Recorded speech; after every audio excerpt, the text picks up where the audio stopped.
Abraçar árvores é uma maneira de mostrar que você se preocupa com elas. 1, 2, 3, 4. If you'll all gather close around the phonograph and listen carefully, I'll tell you how we're going to have a whole lot of fun.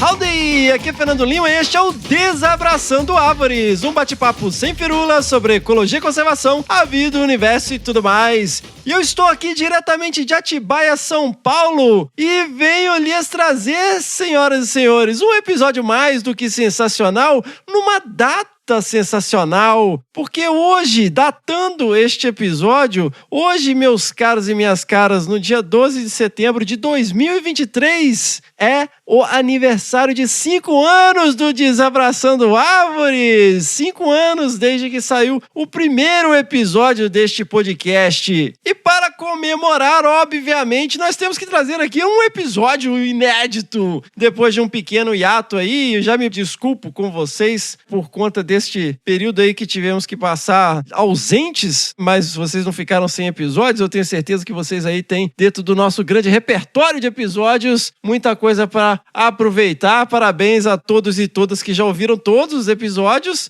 Mas vamos aqui celebrar essa data especial com este episódio, um episódio sensacional na linha do episódio 75, um episódio onde eu, meu amigo Rogério Cunha de Paula e a maravilhosa Juliana Kleinsod discutimos sobre armadilhas fotográficas, de tudo o que você queria saber e tinha vergonha de perguntar sobre essa metodologia maravilhosa, esse equipamento mágico. Nós trazemos aqui agora um outro episódio também com o meu amigo Rogério Cunha de Paula e a maravilhosa Juliana Kleinsod, da Nog Nature. Se vocês não sabem de quem eu estou falando, pelo amor de Deus, se vocês por algum acaso estavam no lado escuro da lua, vocês revisitem lá o episódio 3 do Desabraçando Árvores, Rogério Cunha de Paula, Lobos, Onças e Chupa-Cabras, e o episódio 81 do Desabraçando Árvores, Juliana Kleinsod, Sonhos, Conservação e Empreendedorismo. Para saber a história, a jornada dessas pessoas sensacionais. E neste episódio, meus caros e minhas caras, nós também celebramos a inauguração da nossa parceria com o Bionote, o primeiro episódio oficial da nossa série com o podcast Bionote, esse crossover absolutamente sensacional. E finalmente, vamos falar qual que é o tema do episódio, que vocês já sabem pela capa do episódio e pela descrição. Nós vamos falar sobre radiotelemetria. Sim, meus caros e minhas caras, tudo o que você queria saber e tinha vergonha de perguntar sobre esta metodologia, sobre os equipamentos, sobre os métodos de análise, sobre as razões pelas quais devemos usar essa metodologia, quais são os riscos envolvidos, quais são os problemas, quais são as vantagens, qual é a história desta forma de monitoramento da vida selvagem que hoje nós temos aí à nossa disposição. Fiquem ligados, fiquem ligadas, continuem aí para os nossos jabás, porque obviamente este episódio está sensacional. Seguimos!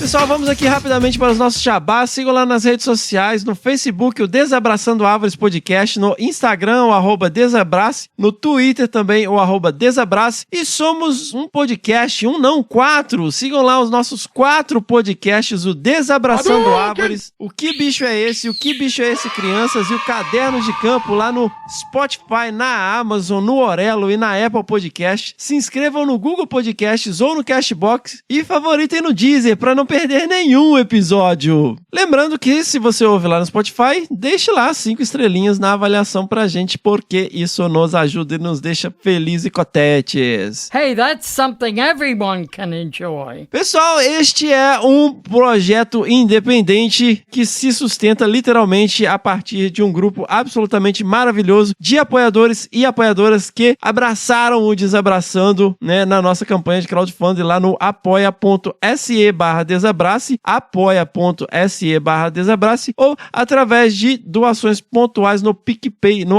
@Desabrace. Os apoiadores e apoiadoras têm acesso a um grupo exclusivo no WhatsApp, acesso aos bastidores, Desabracevas, né? A gente tá sempre trocando ideia lá. Então, se você se sente compelido, se você se sente compelida, né? Se você acredita no que a gente tá fazendo aqui, considere aí apoiar o nosso projeto a partir de R$1 lá por mês no apoia.se/Desabrace. Esse projeto continua existindo porque essas pessoas financiam o projeto, né, com as despesas que nós temos mensalmente. Então, mais uma vez, se você se sente compelido, se você se sente compelida, considere aí apoiar a partir de R$1 o nosso projeto e manter esta bagaça aqui online. Antes de seguir, pessoal, lembre-se sempre aí de mandar os seus feedbacks, né, os seus retornos, mandar as suas pedradas no nosso e-mail, que é o primeirapedra@desabrace.com.br. Se você tem aí considerações sobre este episódio ou episódios anteriores, mande aí o seu e-mail, né, no primeirapedra@desabrace.com.br. Lembrando sempre as palavras de Jesus em João capítulo 8, versículo 7. Se você não tem nenhum pecado, seja o primeiro a tirar uma pedra. Seguimos! That was fun. Let's do it again.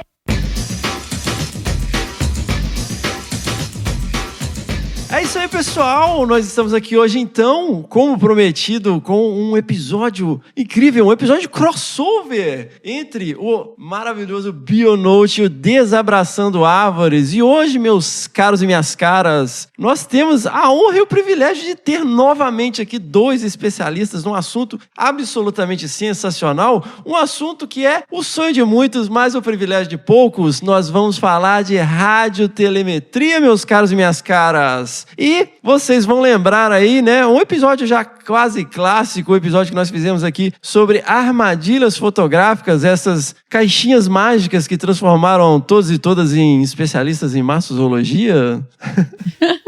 E para isso, mais uma vez, eu tenho aqui ninguém mais, ninguém menos que a maravilhosa Juliana Kleisson, direto da mesa onde eu estou aqui no estúdio da Log Nature Bionote.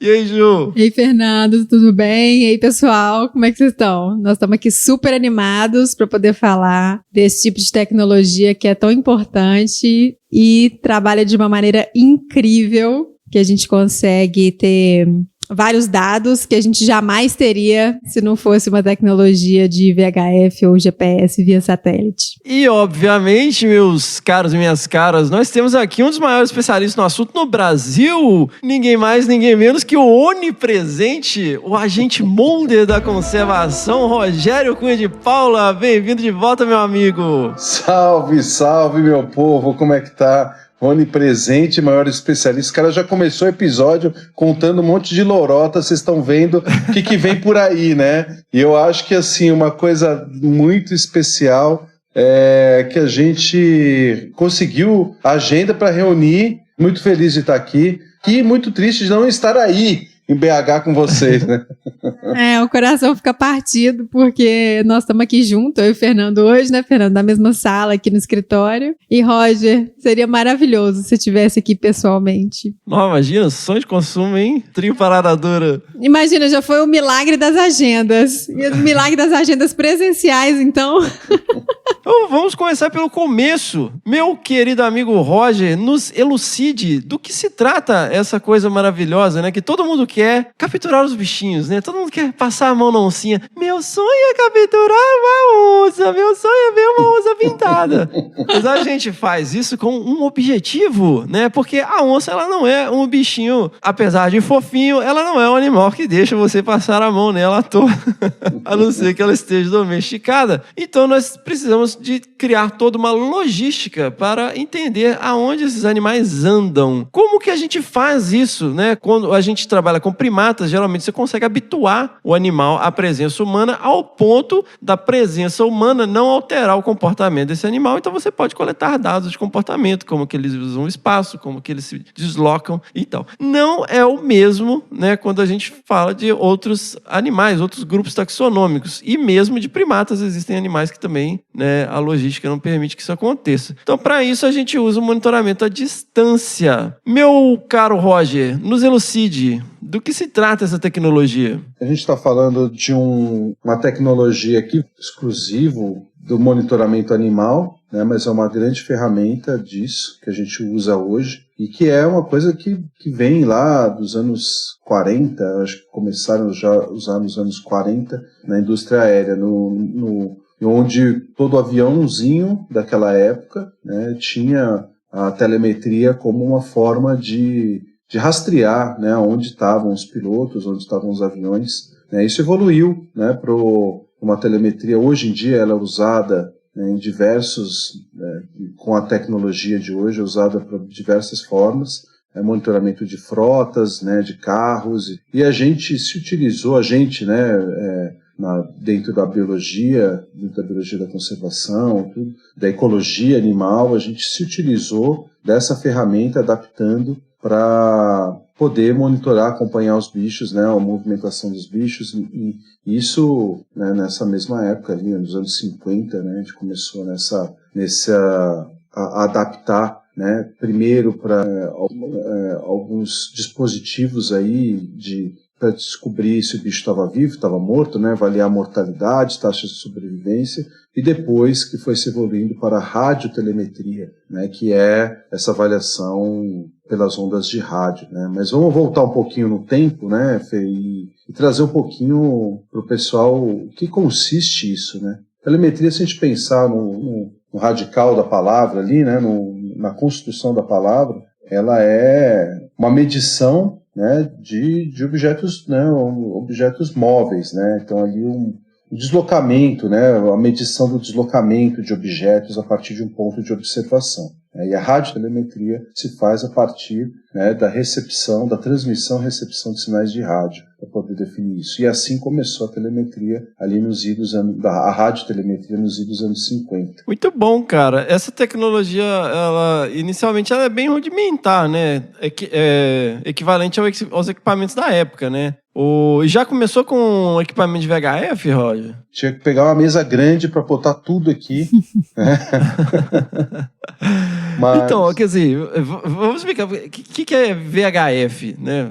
Explica aí pra minha tia lá de Carangola. Grande beijo, tia. Bom, VHF, ele é uma sigla para Very High Frequency. A transmissão, né, emissão de sinais de rádio, de ondas de rádio, onde você recebe essas ondas de um lado, que é, né, um receptor, transmitida por uma unidade, né? Então, o nosso maior exemplo disso é o que a gente ouve todo dia. Hoje os jovens talvez não muito, né, mas no nosso rádio, né? Hoje nem no carro a gente ouve mais rádio, né? E conecta o Bluetooth ali e bota, mas o rádio é isso, você tem uma estação central, né, estação de rádio, de música, de notícias, tudo, que emite ondas de rádio em frequências muito altas, e aí a gente tem um receptor que decodifica e transforma isso na música, na voz e tudo mais. Então são dois pontos ali, e essas são ondas que elas são emitidas de um lado e chegam no outro. Isso é feito de diversas formas, por diversas frequências de onda, né?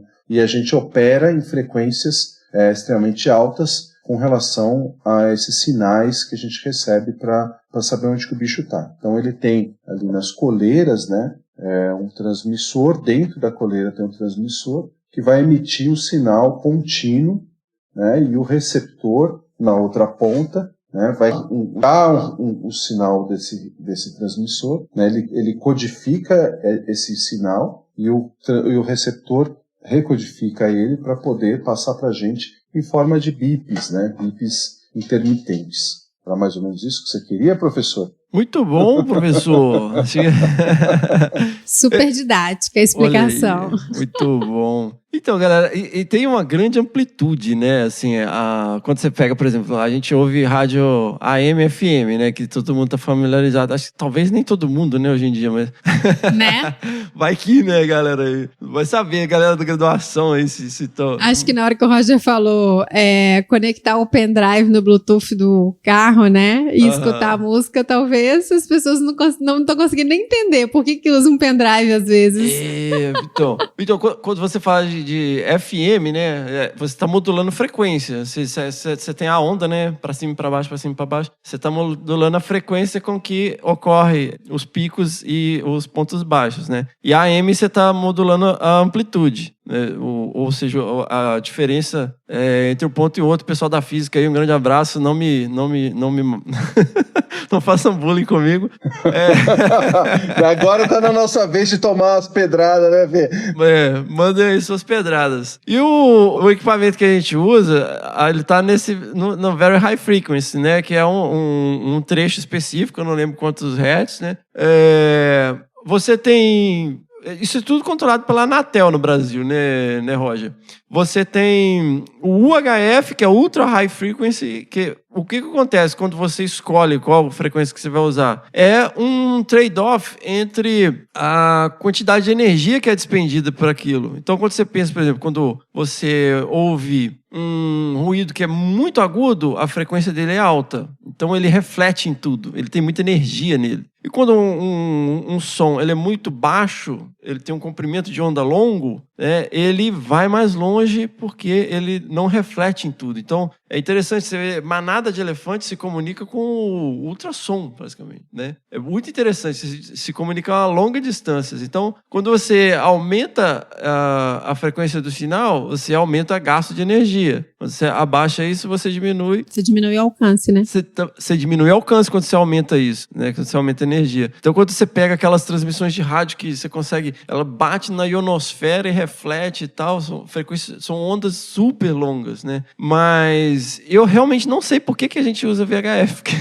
Porque não é o mais eficiente. Se você pegar esses radinhos walkie-talkie, né? Essas coisinhas genéricas assim, você pode ocupar a faixa de VHF, que é a faixa de cidadão, né? De radioamadorismo, e tem uma frequência de UHF também. Só que quem já usou esse tipo de coisa no campo sabe como é que é falho, né? As antenas têm que se enxergar, né? Se tiver um morrinho na frente, você já não fala direito com o rádio. Então, o exército, ele usa HF, não usa nem VHF nesses rádios de comunicação, mas a gente não pode usar, né? Ô Fê, eu acho que tem uma explicação lógica. Eu sempre falei, eu dei uma aula uma vez no IP de telemetria, né? De radiotelemetria. E eu sempre começo, quando eu for fazer uma aula de radiotelemetria, eu sempre falo, se você, assim, a gente é da antiga, no monitoramento dos bichos, em que a gente usava a radiotelemetria de fato, né? Hoje nós usamos a telemetria, a radiotelemetria como assistência ao nosso monitoramento de telemetria de GPS. Esses detalhes daqui a pouco, né? Mas, o que eu sempre falei se você quer entender direito o processo, você precisa estudar física, né? É um processo desde a física, o Fernando está falando das frequências, né? Para você ver, o rádio AM, ele é um rádio de são ondas de rádio de grande amplitude, né? Tanto é que o AM significa amplitude moderada, amplitude modulada. O FM é frequência modulada. Então a gente já passa uma questão do comprimento de ondas, né, em frequências específicas. A frequência do VHF, por que a gente usa VHF? Né, por que se difundiu a radiotelemetria pelo VHF e não pelo UHF? Porque o VHF ele varia numa frequência de onda que é de baixa amplitude, mas uma alta penetração, né? Então ela vai de 49 até 216 MHz. Né? Então, e a gente opera, né? A gente sempre trabalhou assim com os bichos aqui no Brasil, a gente aprendeu. Por que o Peter trouxe a telemetria, né? Foi um dos primeiros precursores a usar a radiotelemetria no monitoramento dos bichos que a gente trabalha, nos mamíferos, né? E aí a gente sempre usou as frequências que ele usou. Mas por que ele que é em torno de 152 MHz? 152, 151, 152 MHz. E aí a gente, para os lobos, né, a gente sempre usou uma frequência um pouquinho maior de 160 a 165 MHz. Né? E isso varia no quê? Né? Já o HF, ele é como o Fernando falou, uma ultra alta frequência. Ele é uma frequência mais alta do que o VHF. O que ele faz? Né? Ele tem uma amplitude de onda um pouco maior, Então, com amplitude menor, vamos pensar assim, a onda ela vai fazendo assim, né? Então, a hora que ela tem uma amplitude... Olha a onda.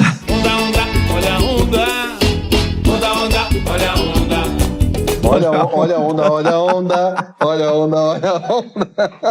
Referência de velho, né? Referência de velho. Nossa, vou ter que colocar na descrição do episódio o link, né? Pra alguém saber que música é essa. E aí, o HF, a onda é muito maior, né? Muito mais ampla. Ela tem uma amplitude maior, né? E não tendo uma amplitude baixa, ela tem menor penetração no ambiente, né? Então, assim, por que a gente usa o VHF? Ele transmite informações básicas, né? Então, o bipzinho ali, o que a gente quer cada vez mais longe que a gente receba esse sinal. Se o bicho está longe pra caramba, a gente consegue ter a recepção disso a longas distâncias, porque ela penetra melhor, né? Ela tem menos chance de rebater isso, de ter interferências no caminho. Se você tem uma onda com amplitude muito grande, né, essa penetração é menor, ela consegue carregar mais informações, mas ela tem mais chance de perder no caminho. Então, acho que essa diferença, e a frequência que o HF pega, ele vai pelo menos a 300, acho que é 380, é perto de 350 MHz e vai até quase 900 MHz. Então, a faixa de frequência é muito menor, né? Então, acho que isso é o que eu falei, é o princípio da física para você entender o que é melhor para nós, né? E a diferença, a gente teve uma época em que os colares de GPS começaram a chegar, a gente não tinha transmissão de satélite, a gente tinha que fazer o download desses dados. E aí ele mudava, ele tinha dentro do aparelho, dentro da placa lá do colar, ele mudava, você ativava o HF dele para poder baixar os dados via o HF, porque aí é a transmissão de informações e não só do sinalzinho lá, né, daquela informação muito básica do transmissor que é do colar, né? Muito bom. O Roger, a gente é meio nerd, né, Roger? Quando eu assisti as primeiras aulas do Rogério sobre telemetria, que ele ficava, você tem que estudar física, porque aí você tem que entender reflectância de sinal, o que interfere, né? Porque quando a gente vai falar de triangulação, você está calculando aonde que o bicho está, né? Antigamente a gente precisava fazer isso. Você tem que ter entender se tem obstáculos ali que podem estar refletindo o sinal e distorcendo, né, a informação. Então você está pegando a direção, o sinal vindo de um ângulo, quando na verdade ele está em outro, mas você está pegando o ângulo que ele está refletindo, né? Aí eu falei, vou estudar física então, vamos estudar sobre rádio. E eu comecei a estudar. E eu entrei no mundo maluco, cara, do radioamadorismo. Eu tenho até eu nem lembro como é que chama o negócio. Eu tenho até o certificado lá da Anatel de radioamadorismo. Você tem que ter autorização, você tem que fazer uma prova, né, da Anatel para você ter o seu indicativo. Chama indicativo. É um códigozinho que você recebe lá. E aí é um monte de velhinho, né, que fica lá conversando no rádio. Porque antigamente o pessoal era uma coisa difundida, assim, o pessoal ficava à tarde conversando com gente de outros estados, com gente de outros países, colecionava os cartãozinhos de contato e tal. Mas hoje é um monte de velhinho que fica lá, fui na padaria, comprei uma mortadela. E os caminhoneiros que ficam lá falando em PX, né? Que é uma outra frequência. E aí eu fiquei viajando nessa questão, cara. Achei muito interessante. Mas, Roger, vamos contar uns causos, cara. Quem que trouxe esse negócio pro Brasil? Foi o Schaller? Não sei te precisar, para mamíferos, sim, né? O Schaller veio pro Brasil em 78, né? 78, 77. Mas antes disso, cara, o Schaller, que esse ano tá fazendo 90 anos, né? E tá vindo pro Brasil, não sei se esse ano ou no começo do ano que vem, continua trabalhando, né? Não monitorando os bichos, né? Para grandes mamíferos, sem dúvida, foi um dos que começou as coisas. Ele começou a trabalhar com aparelhamento com os leões. Eu estava procurando informação se ele aparelhou os tigres, porque se ele aparelhou os tigres foi antes dos leões do Serengeti, mas ele começou com os leões do Serengeti em 1966. Os primeiros estudos de radiotelemetria eles datam aí do final dos anos 50, começo dos anos 60, né, com alguns aparelhos em aves. E os grandes mamíferos, então, passaram a ser monitorados nos anos 60. E ele veio, então acho que foi em 78 que ele veio para o Brasil, para começar o trabalho com as onças pintadas no Pantanal, né? E na mesma época, em 78, começou a se estruturar também para vir para o Brasil o James Dietz para fazer com os lobos. Então foram os dois grandes pioneiros aí da radiotelemetria no Brasil com os carnívoros, né? E assim, é legal de conversar com eles com relação à evolução dos equipamentos, né? Tanto com o Schaller quanto com o Jim. O Jim começou, depois ele foi trabalhar com os micos-leões dourados, né? Que é uma telemetria um pouco mais diferente, né? Dentro da floresta, os bichos no oco da árvore, colares menores, né? E nessa mesma época do Schaller e do Dietz, né? O Hornocker começou a estudar os pumas nos Estados Unidos, em 1970, mais ou menos. Então foi assim, a gente teve um primeiro momento de final dos 50 para até 1970, onde os pesquisadores começaram a descobrir essa tecnologia na época, essa forma de acompanhar os bichos, de ter mais informações. E as perguntas iniciais era quanto que esse bicho vive, era saber aonde que os bichos estavam morrendo, e saber quanto tempo que eles estavam vivendo. Não era nem ver o movimento, né? Eu acho que foi meio que o Schaller que começou a trazer a questão do movimento para mamíferos mesmo, né? E muito legal de um dos primeiros estudos dele realmente ter sido no Brasil, com as onças pintadas, né? Que era basicamente uma coleira de couro, com um transmissor, né? Com a antena saindo, ela basicamente um transmissor dentro de uma caixa de resina, né? Amarrado, né,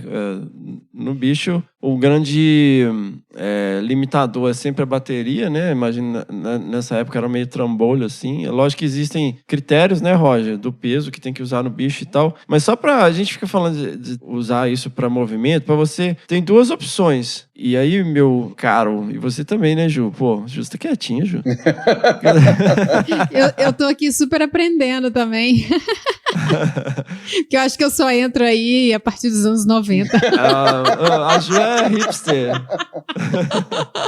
Hipster de tecnologia, né, Ju? A gente é os velhos que vem trazer arqueologia. A gente tá mais pra History Channel, né, olha.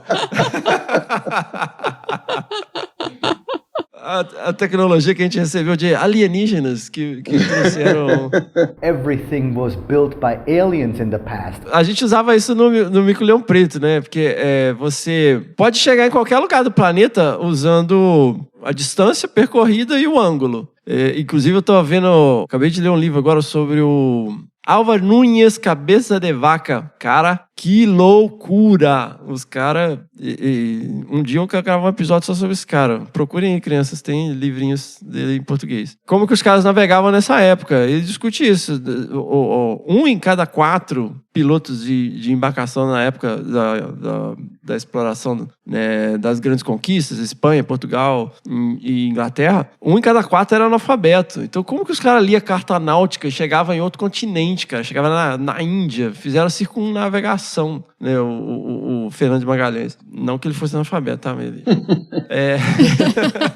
Mas nessa época, eles usavam basicamente isso. Eles estimavam a distância percorrida e o ângulo que eles estavam indo com uma bússola. Então, você pode monitorar o deslocamento do bicho assim, né? Você pega a direção do sinal e vai acompanhando, tomando nota cada vez que ele vira. E no fim do dia, você tem uma trilha com a distância percorrida e os ângulos. Então, você tem a trilha que o bicho fez, né? A Emmons fez isso no Peru com a jaguatirica, né? O pessoal de primatas usa essa metodologia. Ou você pode fazer o que a gente chama de triangulação, né? Que é basicamente você pegar vários ângulos, né? Com uma bússola divisada, você pega a direção que está vindo o sinal mais forte, com a antena direcional, vai a uma distância. Aí tem um monte de regra, né, Roy? Se você quiser entrar nesse detalhe aí, você se distancia um pouco, pega outra visada, se distancia um pouco, pega uma outra visada, e aí esses pontos vão se cruzar eventualmente, e você usa cálculos básicos de trigonometria para estimar a distância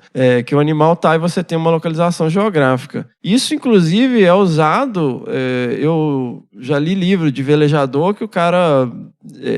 queimou o GPS e ele usou um radinho AM, FM pra achar uma ilha, cara. Vendo mais ou menos a direção que estava a intensidade do sinal, ele ia triangulando e ele acabou chegando na ilha lá e resolvendo o problema. Mas nessa época, basicamente, era isso, né, Roger? Essas duas opções, ou tem alguma coisa que me escapuliu aí? Como a gente fazia era muito simples, né? Era um processo simples, é o que eu falei. Você tinha o transmissor numa ponta e o receptor na outra, né? E todos os trabalhos começaram nisso, ó, vamos ver onde que o bicho tá. Mas aí, ao longo aí dos anos 80, quando se começou a aperfeiçoar, a levantar o que esses aparelhos podem fazer, o que eles podem trazer de informações, se começou a trabalhar formas de análise dos dados, né? E para isso se enfiou a matemática para misturar com a física, né? A trigonometria aí no caso, né, começou a mostrar,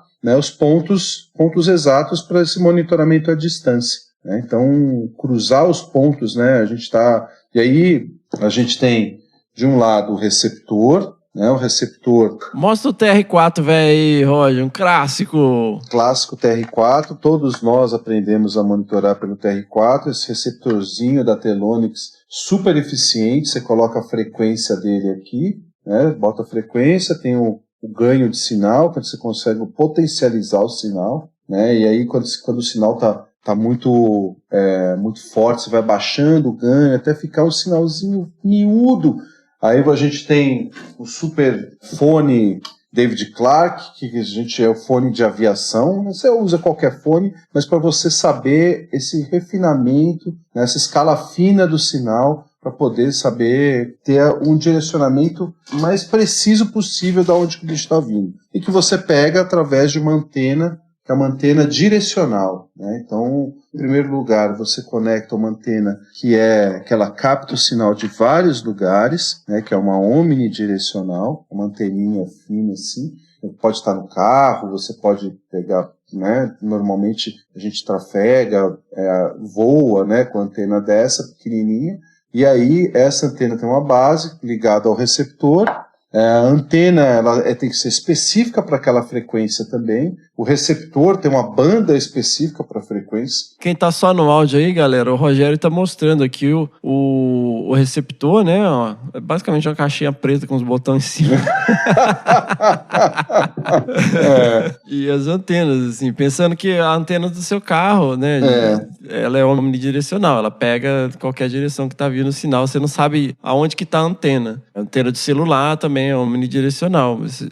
Como que o Google e a Apple sabem onde você está o tempo todo? Eles usam várias antenas de transmissão de celular e eles calculam a distância entre elas e eles fazem a triangulação do seu celular onde você está, independente de você estar com o celular ligado, com o GPS ligado. Exatamente. Isso é uma telemetria, né? É trigonometria básica, né? Os satélites fazem a telemetria, né? Muitas vezes, né? E aí, quando a gente tem esse sinal obtido por uma antena que é omnidirecional, ela pega sinal de todos os lugares, a gente muda uma antena que é direcional. Então, eu estou mostrando aqui uma antena que é em formato de H, né? E essa antena, ela vai... Então, você tem o receptor da antena, né?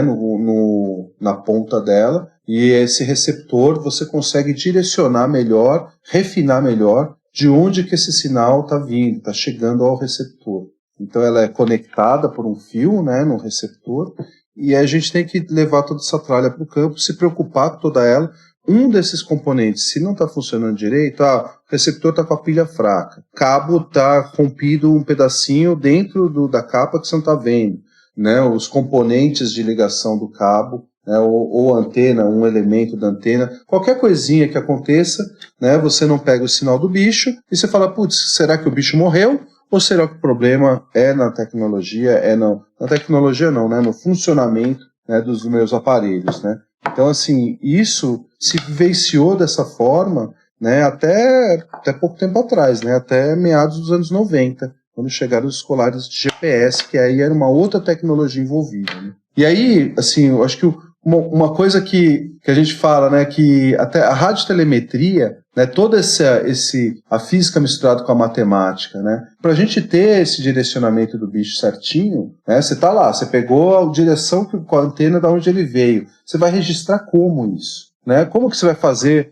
né, o seu triângulo para você calcular né, esse cruzamento de pontos, né? Exato, eu falo que acho que uma dúvida que as pessoas podem ter é como que você vai materializar essa localização, entendeu? Como que você vai saber, a partir desses dados que a gente não tem coordenada geográfica, como que eu vou tornar isso visível, né? Para eu poder saber exatamente na hora que eu for plotar isso num mapa, por exemplo. Exatamente. E aí a gente se utiliza de um instrumento, que eu acho que é um dos instrumentos de navegação mais antigos que existem, né, Fê? Que é... A bússola, né, gente? Prendam a bússola, gente. Pode salvar a vida de vocês. Isso é verdade. Então, os caras falando, puta, o que tem a ver uma coisa com a outra, né? Peraí, o cara tá falando antena, receptor, transmissor. A bússola é aquilo, você marca o seu ponto no mapa, né? Hoje a gente tem o GPS para marcar o nosso ponto no espaço, né, no mapa, mas antigamente você pegava uma carta topográfica, marcava lá pela curva, pelo rio, pelo morro e tudo mais, você marcava o seu ponto exato no mapa, e aí com a bússola você sabe qual que é a angulação, o direcionamento, o azimuth, né, que é aquele ângulo da onde que a sua antena está apontando para o bicho, para onde está vindo o sinal do bicho. É por isso que a gente falou de usar o fone para ter o sinal mais refinado possível, né? Porque depois você vai caminhar um tanto e vai tirar uma outra visagem disso para poder ter um novo ângulo, né? Explica melhor aí, Fê, que eu acho que eu não estou sabendo explicar direito. Nossa, eu vou convidar vocês que estão ouvindo aqui a fazer um uso da imaginação. Vamos pegar um pedacinho de papel, um quadradinho, desenha um quadrado ou um triângulo, vai. Desenha um triângulo. No meio do triângulo você coloca um ponto. Então, em cada quina do triângulo, você vai lá e faz de conta que você está com o seu radinho, com o chapeuzinho de Indiana Jones ali. Você recebe um sinal super forte vindo desse ponto. Então, você vai com a bússola pegar o azimuth e vai traçar uma linha reta lá no ponto. Vai para o próximo ângulo do triângulo, faz a mesma coisa, né? E traça um risco na direção desse sinal. Você vai para outra quina do triângulo e traça um risco, né? No final você vai ter os... Olha que maravilha, hein? Você vai ter o... Tá meio Harry Potter isso, hein? Rapaz, é um símbolo Illuminati aqui, ó. History Channel. Aliens in the past.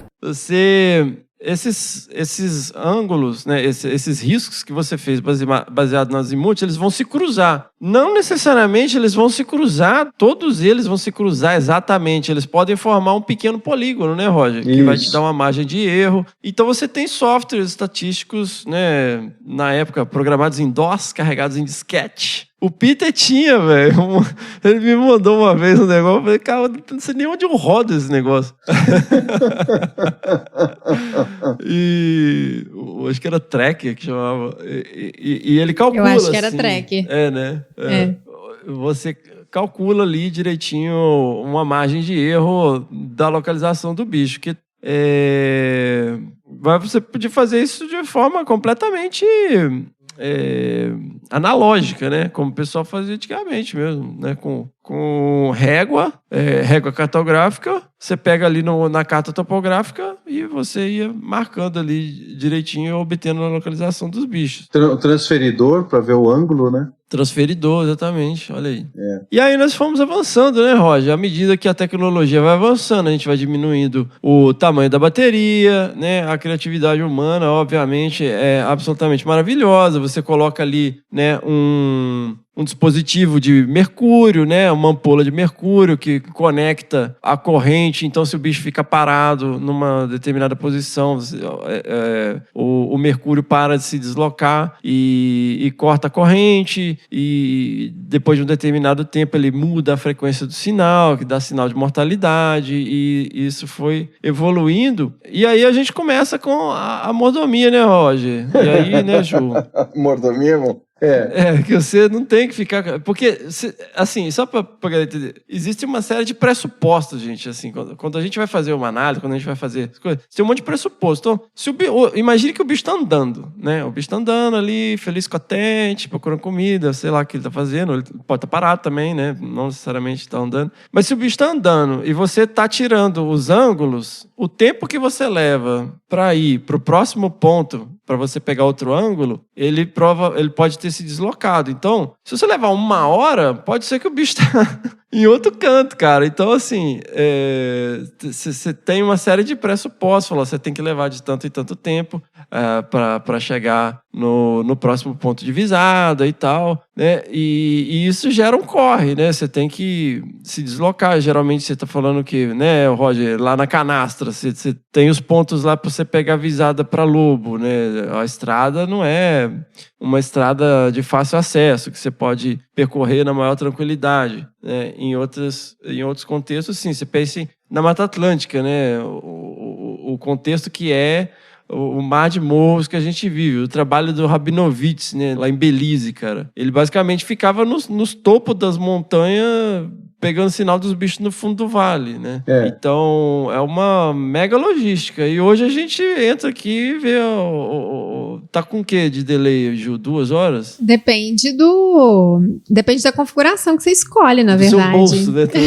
Não, cara, você pode ter aí a ponta de 30 minutos atrás, né? Então, direto do seu escritório, né? 2 pontos importantes aí, né? Primeiro, a gente sempre tentava fazer o monitoramento dos bichos fora do horário de atividade deles, que é justamente para não pegar eles andando e você incorrer numa taxa de erro aí do cruzamento de pontos muito grande. Aí esse polígono de erro que você não consegue cruzar os pontos bem, né, ele ficava cada vez maior. Né, isso é um problema. A outra coisa era, você falou do vale, né, do Rabinovitz, né, então a gente tinha sempre, você vai monitorar na Mata Atlântica também, tudo. Voltando ao princípio físico das ondas, da transmissão de ondas, tudo que você tem de barreira, de acidente geográfico, de tudo, te dá problema, né, então assim, não é que você está num campo de futebol, em um gol, né, uma trave você tem um transmissor, na outra trave você tem um receptor e não tem nada na frente e está tudo perfeito, né? Você tem, assim, cada coisa te traz, te incorre em problemas e erros entre a transmissão e o transmissor e o receptor, né? Então, um acidente geográfico, um vale, uma montanha, um morrinho, que seja, uma pedra, né, um campo cheio de pedra, pode te dar refração ou reflexão dessas ondas. E você recebe esses dados totalmente problemáticos, tortos, né? Às vezes você está achando que está vindo de um lugar, está vindo do outro, porque ele bate na parede da montanha ou na parede do vale, te reflete, te manda para outro lugar. Então isso sempre foi um grande problema,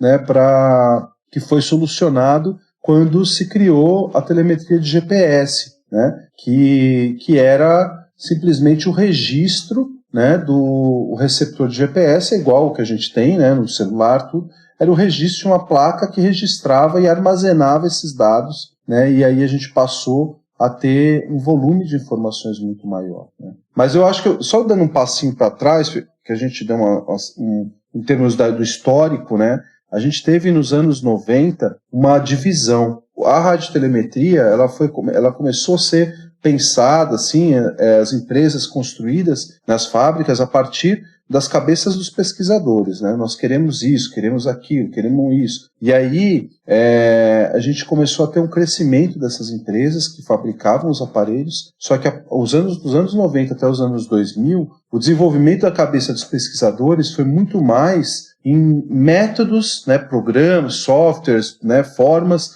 métodos estatísticos e tal, para analisar os dados que essas informações traziam. Então, assim, nós temos muitos autores, né, muitos artigos propondo, né, como que a gente calcula uma área de vida, como que a gente calcula taxas de sobrevivência, como que a gente pode diminuir esse erro, né, desse monte de problemas entre o transmissor e o receptor, né? Então tudo isso foi, né, o Fernando falou da conformação da coleira, da estrutura, da bateria, mas do outro lado, do lado dos pesquisadores, né, os cientistas começaram a trabalhar essas formas de análise desses dados, e é o que a gente começou a ter aí nos anos 80, anos 90 principalmente, uma explosão de artigos com os dados de radiotelemetria, né, que foi bem interessante. Muito bom, cara, sensacional. Tinha umas coisas bem... Hoje a gente considera arcaico, né, mas assim, aquela polígono convexo mínimo, né, você basicamente fazia um desenho ligando os pontinhos das localizações. E em termos, assim, o custo de cada ponto era muito caro, né Roy? Porque Sim. Você cada vez que você ia para campo, hoje você pode ter a localização do bicho quase em tempo real, você pode ter muitas localizações por dia e tal, mas para você ter uma localização de um indivíduo independente, vamos dizer, que é sempre um grande problema, né, nesse tipo de estudo, porque o próximo ponto depende de onde ele estava anteriormente, enfim. Não dá para você ter um monte de ponto por dia, porque às vezes você tem que... O trabalho do Peter, por exemplo, tinha que fazer sobrevoo, né? Para fazer triangulação dos bichos. Então você tinha aí um cálculo de área de vida de uma onça pintada no doutorado do Iguaçu, fazia análise com 40 pontos. Isso hoje você não publica em lugar nenhum. E pensa no custo dessa logística, né, para conseguir obter esses 40 pontos, indo para o campo, fazendo toda a logística de campo, né, vários dias no campo para você caindo conseguir... de ultraleve, né, no caso. Nossa, cara, verdade, assim. Mas não caiu monitorando, né? Mas tem o Joe Fragoso, que monitorava as queixadas, né, na Amazônia, de ultraleve também, assim, a loucura, se você pensar, né, que em área florestal, né, por conta desses problemas de interferência, né, você só conseguia fazer por ultraleve, né, as onças que se deslocavam muito, né, na canastra a gente tinha estrada, tinha carro, mas esse custo realmente ele é muito alto. Muitas vezes você tem que fazer por água, por barco, né? Então, a Tayamã, por exemplo, a gente monitorava as onças lá de barco, né? E o Peter também, Porto Primavera, o Denis, né? Mas pensa, o Cláudio Pádua, quando que ele começou a monitorar os micos, fez? Década de 90. Então, cara, também, assim, era difícil, né, de pegar os bichos ali no oco das árvores e tudo, né? Então, assim, a dificuldade da radiotelemetria... As pessoas que trabalhavam com isso não ficaram nem um pouquinho na zona de conforto nunca. Porque primeiro era assim, cara, um transmissor, ele consome uma bateria relativamente pequena, né? A gente tinha, por exemplo, para as onças, colar durava tipo 2 anos, assim. E isso aqui era super pesado, né? Então a gente não podia colocar no bicho menor. A gente começou a ter rádio coleira para gato, muito depois, porque as baterias eram grandes, né? Eram pesadas. Então os colares para os bichos menores, para um passarinho, por exemplo, sempre foi muito difícil isso. E aí ao longo do tempo isso foi ficando pequeno. Hoje as coleiras elas funcionam com bateria de lítio, que é leve, é uma bateria leve. Então, assim, de um lado a gente tem a tecnologia da energia, né, da produção de energia em pequenas partes. Do outro lado a gente tem essa parte, o que o cientista demanda, o que o pesquisador demanda, em termos da placa de sistema que vai estar dentro daquela coleira, né? Então, tudo isso tinha que acontecer ao mesmo tempo para que os pesquisadores pudessem trabalhar com os bichos que precisavam ser trabalhados, no caso dos mico-leões dourados e os pretos, né, os bichos menores. Porque para trabalhar com elefante, com leão, com onça, tá de certa forma confortável, né? Porque, cara, os bichos aguentam com grandes pesos, né? E tem a questão do tamanho do bicho versus o peso. Isso é uma coisa muito importante, assim, quando a gente relaciona não só o tamanho do bicho, mas o peso e a anatomia do bicho também, né? E além do objetivo do estudo. Então, às vezes, quando a gente vai pensar no monitoramento remoto dessa forma, a gente tem que levar em consideração todos esses aspectos. Tem uma regra geral, assim, que é usada para animais terrestres, não se utiliza mais do que 5% do peso total do corpo do animal, e para voadores não se utiliza mais do que 3% do peso do animal. Só que associado a isso, a gente tem que pensar na anatomia dos bichos e se de fato existe uma tecnologia para aquela espécie que você está estudando. Porque tem algumas adaptações que ainda não são possíveis de ser feitas. Por exemplo, a gente sabe que colar para primata é um problema. E se a gente for pensar especificamente em colar para bugio macho, é mais problema ainda, porque a anatomia da parte do pescoço aqui não favorece. E tem animais que eles são mais suscetíveis a estresse utilizando desse tipo de equipamento. Então começa a dar dermatite, eles ficam tentando tirar, né? Colar para primata é uma coisa difícil, é uma coisa mais custosa mesmo, são os que a gente tem mais dificuldade de fazer uma adaptação. E também tem aqueles animais que a anatomia não favorece de jeito nenhum, tipo anta. Meu Deus, O pescoço é mais largo do que a cabeça. Como que você vai fazer? Tamanduá, né? Tamanduá, menos ainda, né? Exato. Então, assim, aí pra Tamanduá conseguiram adaptar, né? Foi até a Flávia Miranda que auxiliou a Telonix na época a adaptar o arnês para poder conseguir fazer uma mochilinha, para conseguir fazer esse mecanismo funcionar e ficar bem acoplado no bicho de uma maneira mais confortável. Mas anta, por exemplo, até hoje, assim, é um complicador, assim. A anatomia dela não favorece e o hábito de ficar roçando nas árvores favorece menos ainda. Eu vou te falar que os primeiros colares de tamanduá, eles foram planejados pelo Flávio Rodrigues para monitorar os bichos em emas. Depois a Flávia aperfeiçoou a mochilinha, né, mas os primeiros colares o Flávio monitorou no projeto Boticário, no final dos anos 90, assim, lá no Parque das Emas, que foi esse projeto que, cara, era muito rudimentar as correias, né, era um peitoral, né. Aí, hoje, assim, a Flávia aperfeiçoou muito bem isso. E eu acho que o Flávio teve uns inputs da Flávia também na época, mas foi esses primeiros trabalhos tamanduás, não foram nem os primeiros monitorados, foram nem da Flavinha, foi do Flávio mesmo. Né? Ah, é bom saber. Essa parte, na verdade, eu não sabia, porque... a parte da antiga, da velha guarda, né? Não, gente, não que eu seja jovem, tá?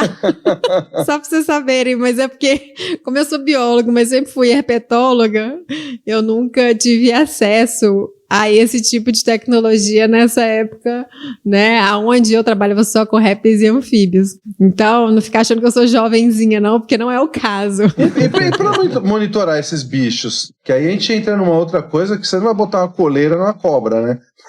Assim... Eu acho que é legal isso, porque são as variações, né? Tem bicho que você não consegue botar uma coleira, Cara, eu peitoral. acompanhei uma cirurgia pra pôr um transmissor num sapo, lá em Jersey. Olha aí. Era um sapo endêmico de uma praia lá da ilha, e eles colocavam o sapo, faziam anestesia geral no sapo... Veterinários, por favor, me perdoem. Era de forma cutânea, eles colocavam o sapinho assim, né, num líquido de costa, assim, esse líquido tinha um anestésico. Era permeável, né? Ele absorvia lá o anestésico, entrava em torpor, aí os caras faziam uma incisão e colocavam o transmissor no abdômen dele, fechava, fazia o bichinho voltar e depois ficava monitorando ele lá. Não, era uma unidade de conservação de 10 hectares.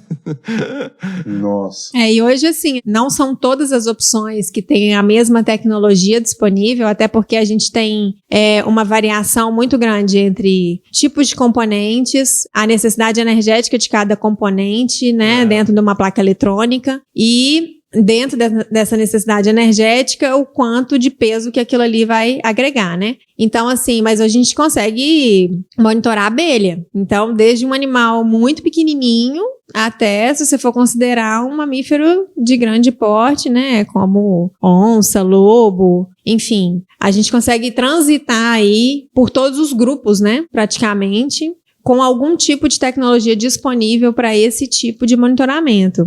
O negócio do peso é interessante, né, de ter falado dos 5%, que é uma convenção meio mundial aí, que eu não sei nem de onde surgiu isso, e acho que ninguém nunca se questionou, mas você pensar, uma onça do Pantanal, que pesa aí em torno de 100 quilos, um colar de 5% do peso dela é um colar de quanto que dá aí 5%? 5 quilos. 5 quilos. O colar, acho que é 5% nem... de 100. Vamos pensar aqui, crianças. Né?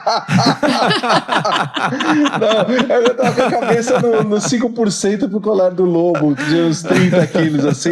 Eu trouxe a onça pra história, que era mais óbvio. Né? Mas, assim, eu acho que nem na época do começo, dos primórdios dos colares que o Schaller começou a trabalhar, né? Ele começou a trabalhar com o telone. Imagine, velho, um saco de arroz, velho, 5 quilos. Não, eu acho que nem nessa época se usava colar nesse tanto, né? Eu acho que eu nunca usei colar, minha regra sempre foi o colar, assim, de no máximo 3%, e acho que nunca chegou nem a isso, né, para os lobos. Tanto é que depois a gente vai chegar na parte da telemetria satelital, no GPS satélite, mas que o colar era pesado. Assim, eu nunca tinha trabalhado com colar tão pesado.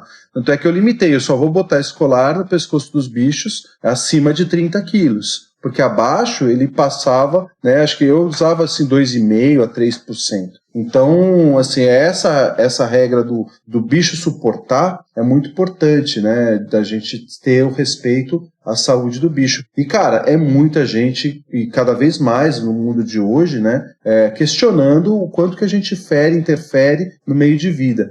Assim, nunca foi visto, né, assim, nos trabalhos que a gente faz, nenhuma alteração negativa de machucar o pescoço e tudo. Eu acho que isso é uma coisa muito importante se falar, Roger, porque a gente vê que tem um pouco de rejeição, né, das pessoas quando elas veem um animal ou vê uma foto do animal com uma coleira que parece ser uma coisa muito grande, que vai estar incomodando o bicho. Então, isso é muito importante de se ressaltar em relação a essa questão da não interferência no hábito de vida, que justamente esses produtos eles vão evoluindo para interferir cada vez menos e para trazer cada vez mais naturalidade dentro do comportamento geral do animal, né?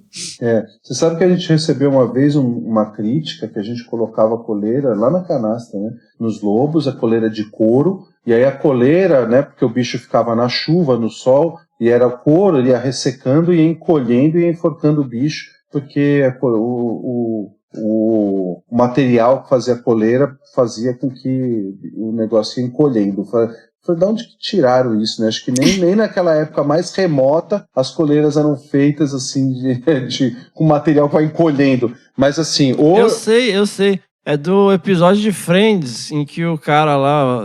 Isso aí que o pessoal tá tentando me convencer a assistir Friends, tá? Eu não assisti, não. Friends é demais, cara. Falaram que como é que é o nome do cara? Começa com R, Roy, sei lá, ele vai pro encontro, ele coloca uma calça de couro. E ele vai no banheiro, aí molha a calça e depois ele não consegue vestir porque a calça encolheu. Então o pessoal tira da cabeça. Mas assim, cara, eu acho que é extremamente importante, porque assim, cara, é muito chato trabalhar às vezes com a questão ambiental, porque é muito fácil você ter uma opinião de merda e palpitar nas coisas, porque todo mundo é especialista em tudo, né? Mas certos assuntos, eles são mais técnicos, mas quando você envolve um negócio assim que... Vejam que absurdo, estão maltratando os animaizinhos. Olhe, aqui, o lobo, olha a cara de cansado dele, ele está com a cabeça para baixo. Ele quer dizer que ele não está aguentando o rádio. Sabe, esse apelo emocional, ele fala muito alto em rede social e acaba ganhando escala, né? E atrapalhando a pesquisa, porque as coisas, gente, qualquer projeto sério, porque também não dá para colocar no panelão defendendo todo mundo, mas a pessoa, você não coloca o rádio lá e, né, faz a soltura Roberto Carlos, né? Dá um beijinho e voa, meu filho. Né? Você continua monitorando o animal. Se tiver acontecendo alguma coisa, se o bicho tiver, né, com alguma irritação ali, você vai perceber, porque você está monitorando o bicho. Não é um negócio que você solta o bicho a moda caralho e depois, acabou a bateria, se vira aí, meu filho, né? Obrigado pelas informações. Embora, imagino que isso tenha acontecido no passado por questões logísticas, enfim. Mas qualquer projeto sério, hoje em dia, você tem todo um processo para você resgatar esse rádio, para trocar de rádio, para monitorar o status do bicho, para ver como é que está a saúde do bicho. Todo projeto sério tem um veterinário acompanhando isso. Então, não dá para descartar também, falar, oh meu Deus, pela fricção não está saindo pelo, não está irritando a pele do animal. Pode acontecer? Pode acontecer. Mas qualquer projeto sério vai perceber isso em tempo, vai trocar o rádio, vai alargar o rádio, vai tirar o rádio, se for necessário, né? Se isso estiver comprometendo o bicho. Ninguém vai colocar um rádio num filhote de qualquer jeito. Então, a gente tem que deixar isso muito explícito, Roger. E aí, aproveita e mete Hadouken aí, cara. Hadouken! É, o Hadouken mesmo. Hadouken! Ó, só pra mostrar, eu acho que pra quem tá vendo o vídeo, os colares, eu tô com um colar na mão VHF antigo aqui. Esse colar é bem antigo, é o colar do Peter, de onça parda. Olha aí. Ele é liso por dentro, mas ele é feito com material sintético. Isso aqui é hipoalergênico, né? Então, assim, é bem liso, que você falou de fricção, né? A gente tem um outro colar aqui também que não é tão novo, que é um colar da Lotec. Ele é um colar pesado, né? Feito para pardo e para pintado,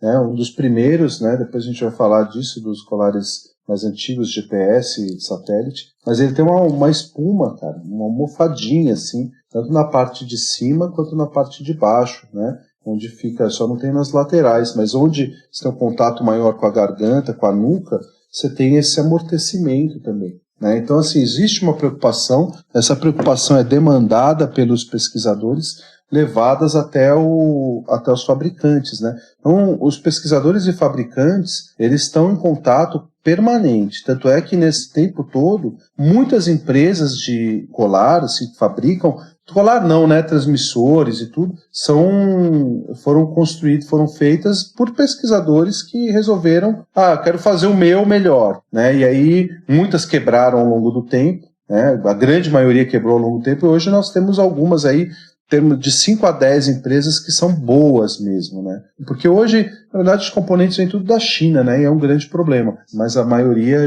elas vão se perdendo no caminho porque é muito caro. E a demanda é muito baixa, né? Então, assim, por isso fala, custa muito caro uma coleira, né? Mesmo para os de VHF, quando a gente importava, isso há 20 anos atrás, o projeto da canasta, né? O Peter, 20 e poucos anos atrás, era caro para importar, sempre foi caro para importar, né? Você tem que contar sempre com gente que venha dos Estados Unidos para muquear na mala isso, né? Então para diminuir um pouco o custo, né? Mas assim, o custo de importação de equipamento, e hoje, né, tem aquelas questões da sensibilidade da bateria, a gente resolveu a questão da bateria, mas ainda assim é uma bateria considerada de alta periculosidade, né, Ju? Assim, não que ela vai explodir no pescoço, é importante. Então, vão falar, o cara põe uma bateria de alta periculosidade e vai explodir no pescoço do bicho. Eu acho que não, muito pelo contrário. A bateria de lítio, ela é muito mais eficiente e tem um menos potencial de aquecimento que até a própria alcalina, né? Mas, como ela concentra muita energia dentro de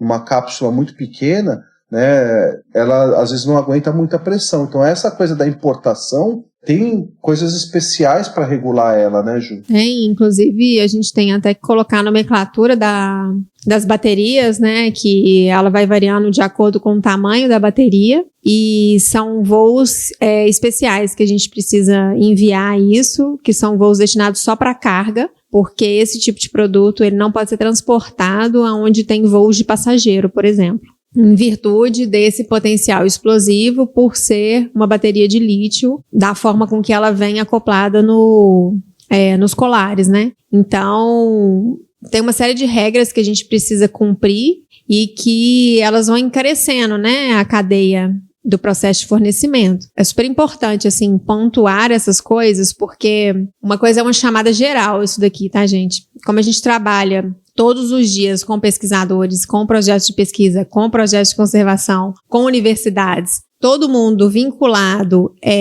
desenvolvendo projetos e precisando de ter orçamento para poder executar os projetos. Pelo amor de Deus, gente, não faz conta de padaria. As coisas não funcionam assim. Para você ter um orçamento garantido, ainda mais que você vai submeter um projeto hoje e que talvez ele vai ser aprovado daqui 2, 3 anos, você precisa ter um respiro, uma gordura, porque você está trabalhando com produto importado, você está trabalhando com câmbio, você sabe que a moeda, o valor da moeda vai mudar. E raramente ela muda para menos, geralmente esse câmbio só aumenta.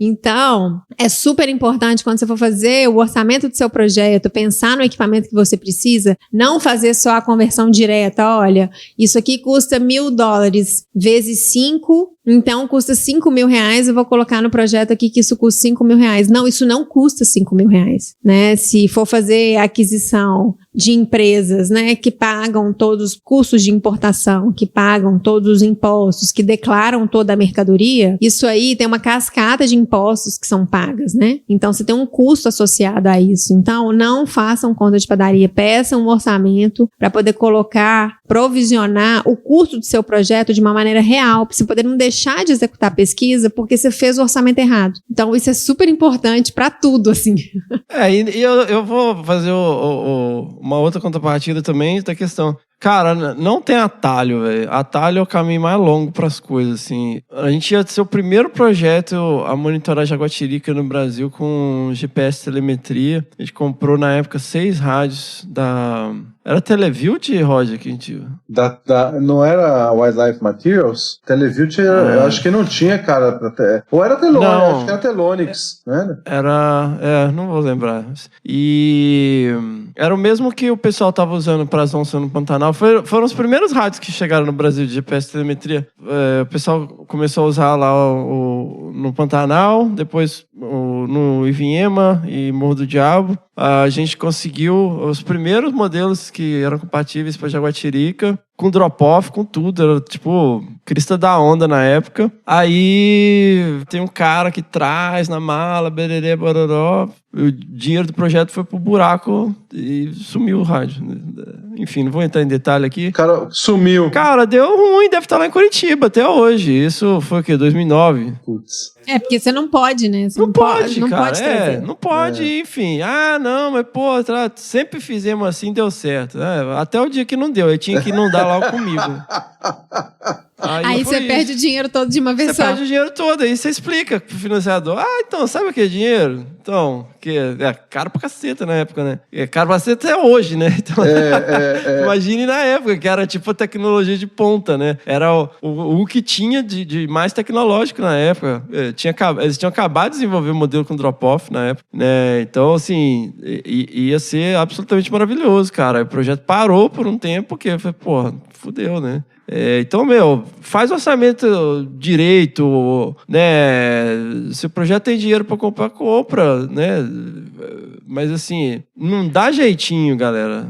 Jeitinho, às vezes funciona, às vezes não funciona, né? Quando não funciona, não é nem um pouco legal. É um grande problema. Mas eu acho que, assim, o importante é a gente saber isso que a Juliana falou, né? Hoje o material ele é delicado, né? Assim, voltando a composição, né? A composição do aparelho hoje ela é muito complexa, né? E assim, o custo é alto para nós principalmente. Ele baixou muito o custo, né? Acho que em 5 anos ele reduziu quase 50% do custo dos aparelhos, né? Dos rádios e do serviço também. A gente chegava a pagar tipo $120, $150 por mês para transmissão. A hora que começou os colares de satélite, a gente trabalhava com Argos, que é um sistema de satélite, foi o primeiro que começou a registrar, que são esses colares aqui.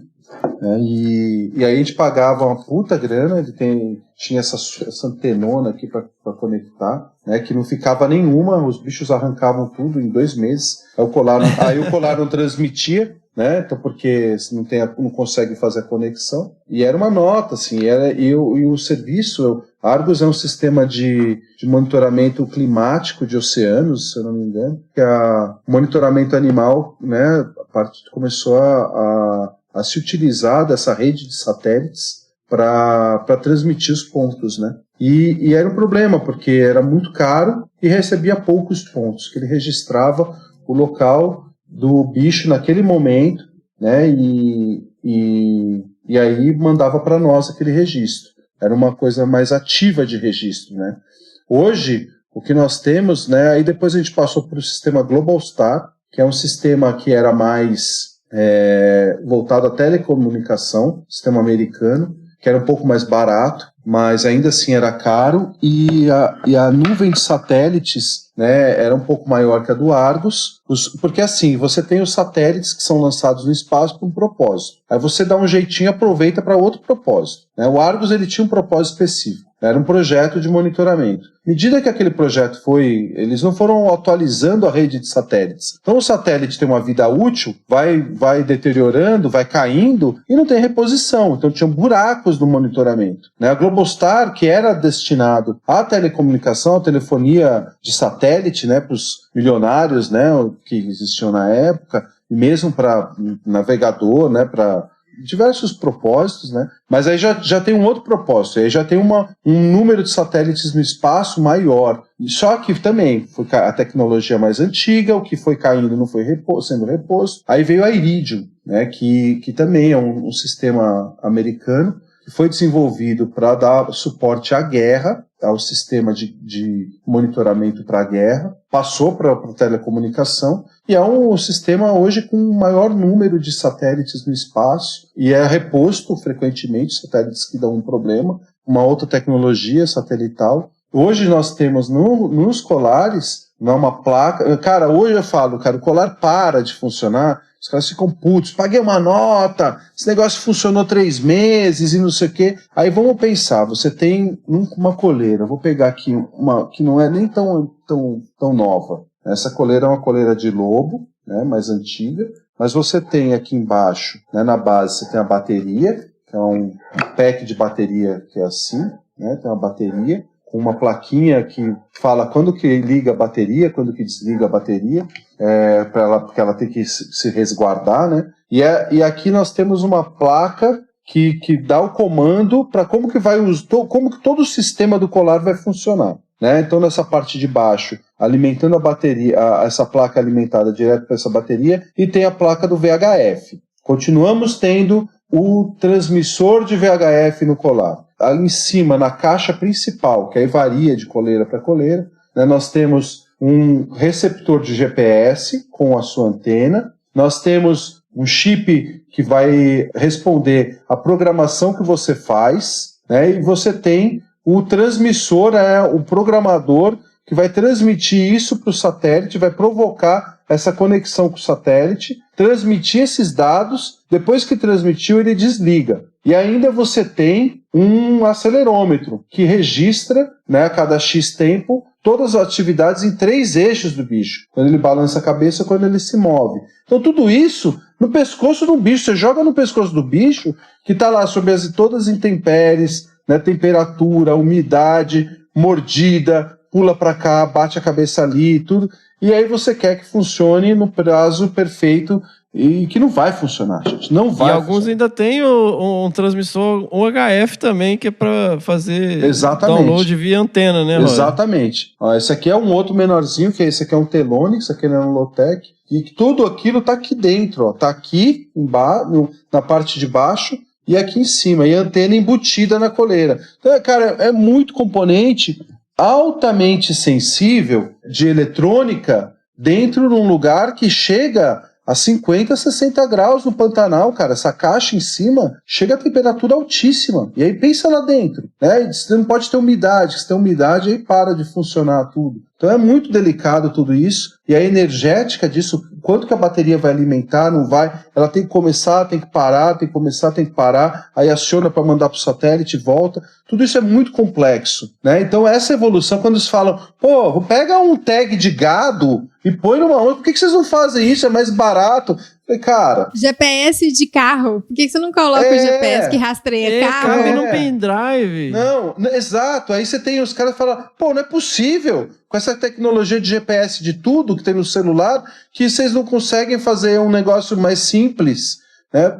Tá bom, então vai lá, né? Faz uma startup e faz, cara. Não é por um problema nenhum. Aí eu acho que é importante a gente, né? A gente tá avançando nas questões de tecnologia, nas questões qual que é o objetivo, né? Exato. Qual que é o objetivo? Porque, por exemplo, eu posso fazer isso com o meu gato. Eu posso comprar aqueles de genérico, que é basicamente um GPSinho com USB, com uma, sei lá, capacidade de comunicação com o quê? 6 satélites. Então, assim, as pessoas têm que entender o seguinte, gente, quer falar, mas ele não esquenta mesmo, não, cara, ele liga, ele tenta fazer a triangulação com satélite, geralmente você precisa aí de uns 4 satélites, realmente, para você ter uma localização, tá? A constelação de satélites de localização aumentou. Quando a gente fala de constelação, o que quer dizer? Não adianta você ter o Sputnik dando a volta na Terra, referência de velho, dando a volta ali a cada, sei lá, quantas horas ao redor da Terra, você tem que ter uma constelação de satélites. O que o satélite faz com o GPS? O seu GPS mesmo, o seu GPS aí de mão, o seu GPS celular. Ele vai receber e enviar um sinal. E a diferença da transmissão do satélite para o tempo que ele leva, ele calcula, né, o tempo de deslocamento, a distância que você está do satélite. E aí ele vai fazer isso com um satélite, com outro satélite, com outro satélite.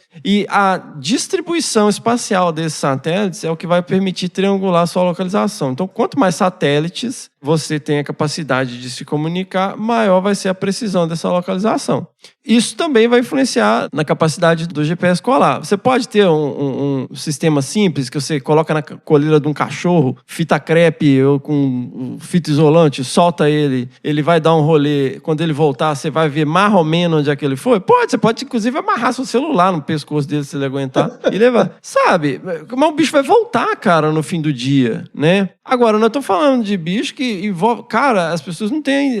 Acho que não fazem ideia do que é uma operação de captura de um grande mamífero, cara. Né? É uma logística muito intensa e para que você consiga capturar esse bicho e colocar o rádio nele. Então, assim...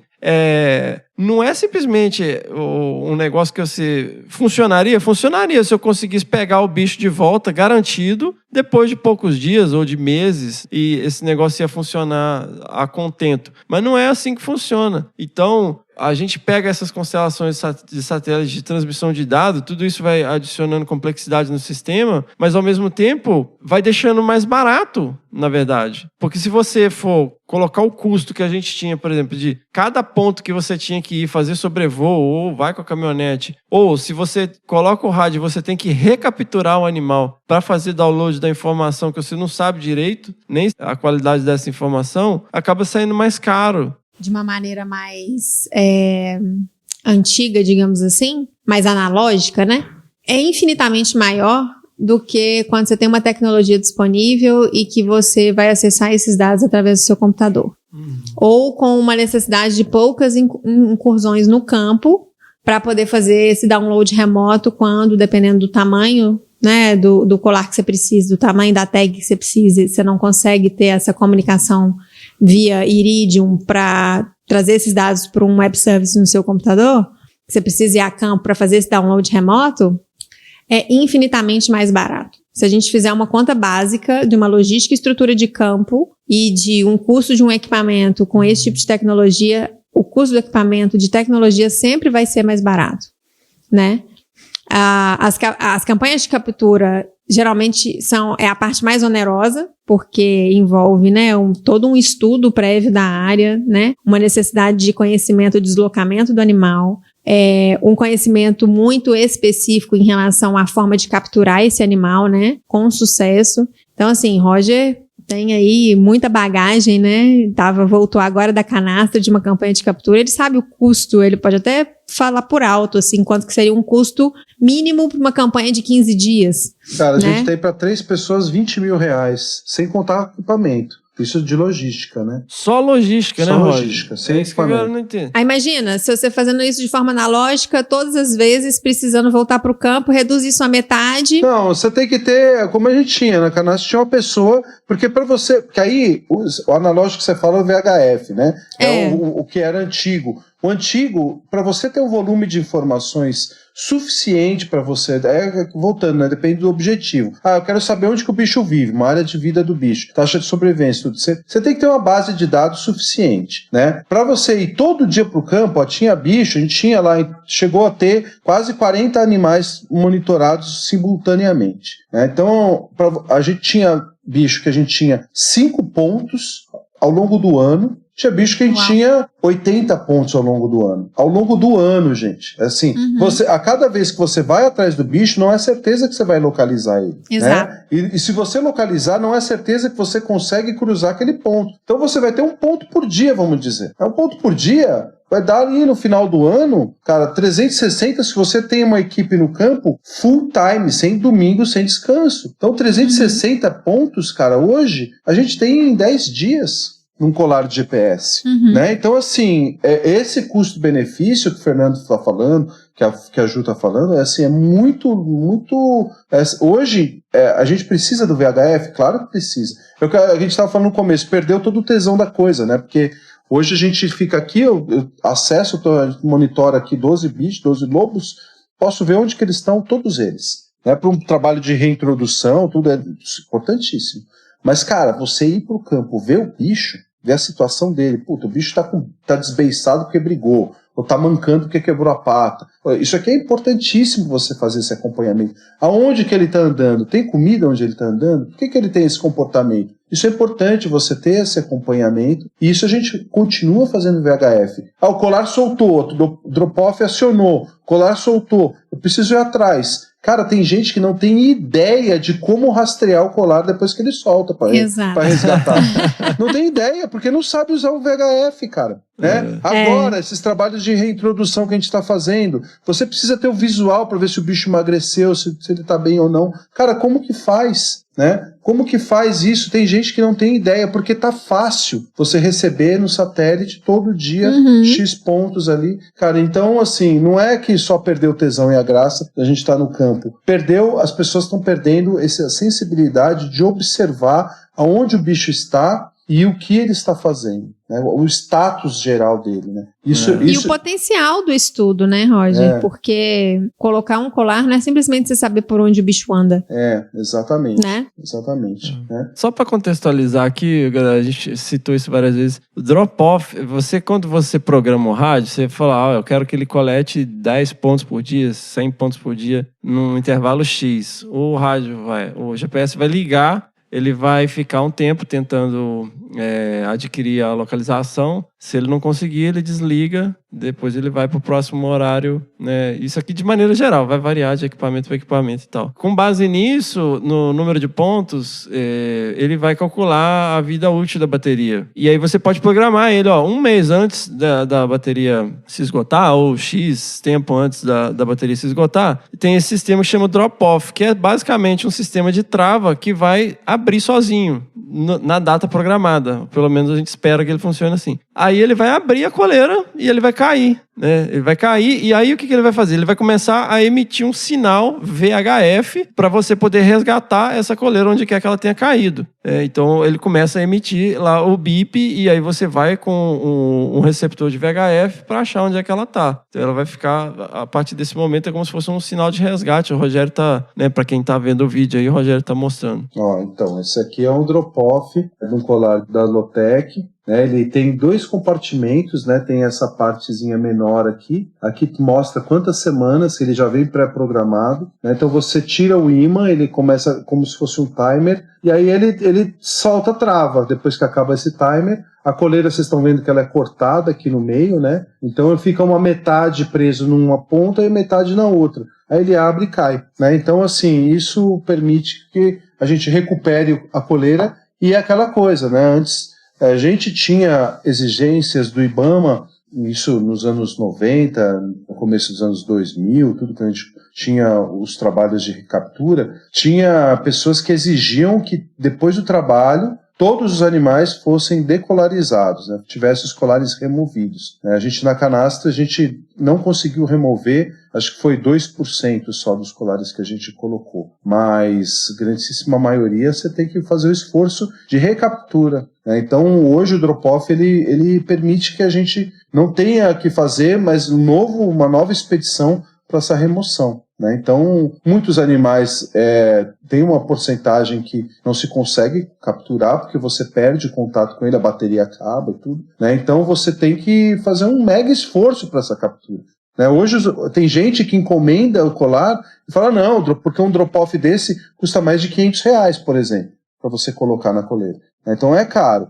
Mas as pessoas falam, não, pode deixar aí que depois a gente pega, a gente recaptura. E não é tão simples assim fazer a recaptura desses bichos, né? Então o drop-off ajuda muito isso, né? E hoje, assim, a gente já vê, a tecnologia do drop-off melhorou muito também. Porque a gente tem falhas, como todo aparelho eletrônico ali no pescoço do bicho tem falhas, né? E aí tem gente que fala, cara, vou colocar, pegou um bicho ali de 1 ano e meio, né? E aí vai botar a coleira no bicho. Não, tem o drop-off vai acionar. Se não acionar, você mata o bicho enforcado, né? Então, assim, tem essas regras, cara. Se o bicho vai encorpar ainda, você não vai botar a coleira no pescoço do bicho, confiando na tecnologia que pode ser falha, né? E a gente tem algumas opções atualmente também, que elas facilitam um pouco essa logística, né? Porque, assim, além do drop-off, você ter o drop-off disponível para alguns modelos com o tempo de bateria independente que ele vai soltar depois de tantas semanas, a gente também tem alguns modelos que é possível possível fazer esse sistema funcionar remotamente, né? O mesmo sistema que você usa para poder visualizar os dados, você consegue fazer o acionamento desse drop-off à distância. On demand, né? Mas assim, então, e se o colar for pequeno o suficiente para não ter um sistema drop-off, por exemplo? Atualmente a gente tem condições de solicitar para alguns fabricantes um tipo de trama que é um tecido biodegradável, que mesmo se aquele animal não for recapturado e o colar dele não tiver um sistema drop-off, ao longo dos anos, uma parte da coleira ela vai se desfazer e ele vai cair de toda forma. Então, o animal não vai ficar pro resto da vida com isso. E também a gente tem a opção de, se precisar colocar em indivíduos jovens, você tem colares retráteis já, em que ele vai expandir sozinho no pescoço do bicho se ficar por mais tempo, se tiver essa necessidade de ficar por mais tempo, e se também caso tenha alguma falha no sistema de drop-off. Então é legal porque assim, a tecnologia ela vai acompanhando a necessidade e vendo realmente, de fato, os erros que foram, né, que passaram, e o que pode aprender e o que de novo a gente pode agregar nos produtos para poder minimizar esses problemas, né? Muito bom. Gente, para a gente avançar, vamos fazer uma reflexão assim. Quando que a gente precisa do uso dessa tecnologia, né, num estudo, assim? Que coisa invasiva, vocês estão capturando o bicho e tal, né? Ou então, eu quero, né, às vezes o pessoal, nossa, eu quero capturar bicho e tal, não sei o quê. Beleza, tem que ter um objetivo, né? Quando que é necessário usar essa tecnologia? Eu acho que tem muito uma avaliação, assim, do custo-benefício e o que você precisa para sua pesquisa. É um trabalho... hoje em dia você não vai gastar uma puta grana, gastar 20 mil reais por captura, para capturar 2 bichos e monitorar por 6 meses, pagando 60 mil reais cada coleira, se você de fato precisa de um N amostral assim, maior que 10 animais. Você não vai capturar em 15 dias 10 animais, né, dependendo da espécie, né? Então, assim, é um investimento muito alto para o tipo de informação que você precisa. Essa é uma primeira avaliação. Hoje tem muitas, nos processos aí de ajuste, né, termos de ajuste de conduta, né, processo de licenciamento, né, compensação ao licenciamento, tem a questão, exigências da lei ambiental que demanda da empresa mineradora, hidrelétrica, de energia, tudo, de se monitorar, fazer um monitoramento em espécie alvo, espécie ameaçada. E aí os caras põem lá 2 bichos, né, para monitorar o impacto da área de mineração, da área alagada em 2 bichos. Isso não diz nada, não traz nada de informação. Você tem muita variação individual, você tem um N muito pequeno, às vezes o colar de um bicho vai funcionar 3 meses, o outro vai funcionar 10. Então, cara, tem tudo tem que se olhar caso a caso, ponto a ponto, né? E ainda para nós os equipamentos chegam muito caros, né? E aí, por isso, as empresas não querem gastar. Os pesquisadores não têm dinheiro. Você vai fazer um mestrado com dados de GPS satélite, você consegue. Mas quanto? Você tem dinheiro para isso? Um aluno de mestrado, um professor tem para fazer isso? É muito caro, eu acho. Então, assim, depende muito da pergunta, mas tem coisas, para mim, o monitoramento, se pegar um bicho para fazer uma soltura, né, que não seja Roberto Carlos, né, para não ser Roberto Carlos, você tem que ter... Roberto Carlos, a referência é aquela coisa do show do Roberto Carlos de dar um beijo na flor e jogar pro mundo, né? Exato. Isso. Dá um beijinho e solta o bicho. Vai viver. Que isso é 99% das questões de soltura, né? Dos processos de soltura são assim. Livre demanda, assim, é uma coisa contínua, muita quantidade. E aí, se você for pensar em solturas com grandes critérios para avaliar o resultado dessa soltura, você precisa monitorar esse bicho e ver a resposta dele. Esses casos eu acho que são super louváveis. É um N de 1, mas é aquele animal que você reabilitou, que você veio de um atropelamento, veio resgatado de algum lugar, preparou nesses processos que a gente está fazendo com filhotes, tudo. É obrigatório você monitorar esse bicho. Obrigatório. Não dá para você falar, eu tive sucesso na minha soltura, na minha reabilitação, na minha reintrodução, mas qual que você está medindo seu sucesso como? Né? Você não tem ideia da resposta desse bicho. Né? E não é nem essa resposta 5 dias depois. Porque 5 dias depois ele tá zureta, cara, ele não sabe onde ele tá. É uma resposta contínua. Um lobo que a gente soltou lá, dos 2 que a gente soltou na Bahia no ano passado, uma agora tá com filhote, depois de 1 ano. A gente avaliou agora, né? Olha, que sucesso, que coisa boa. O outro morreu mordido por cobra. A gente só 4 meses depois, a gente só sabe disso porque a gente estava monitorando o bicho em cima. Deu sinal de mortalidade, chegamos lá, menos de 12 horas depois do sinal de mortalidade. Então, assim, é isso que é o monitoramento. A gente saber se o bicho morreu depois da resposta, depois do manejo. Por que ele morreu? A coleira atende isso. Por onde ele está andando? Ele adaptou? Quanto tempo? Essa fêmea que teve filhote agora levou 6 meses para se estabelecer, para ter uma área, para parear. Então tudo isso só vem a partir do monitoramento das coleiras. O estudo da sarna que a gente está fazendo, né, no interior de São Paulo aqui, a gente está vendo aonde que eles estão andando e onde que eles estão pegando a sarna.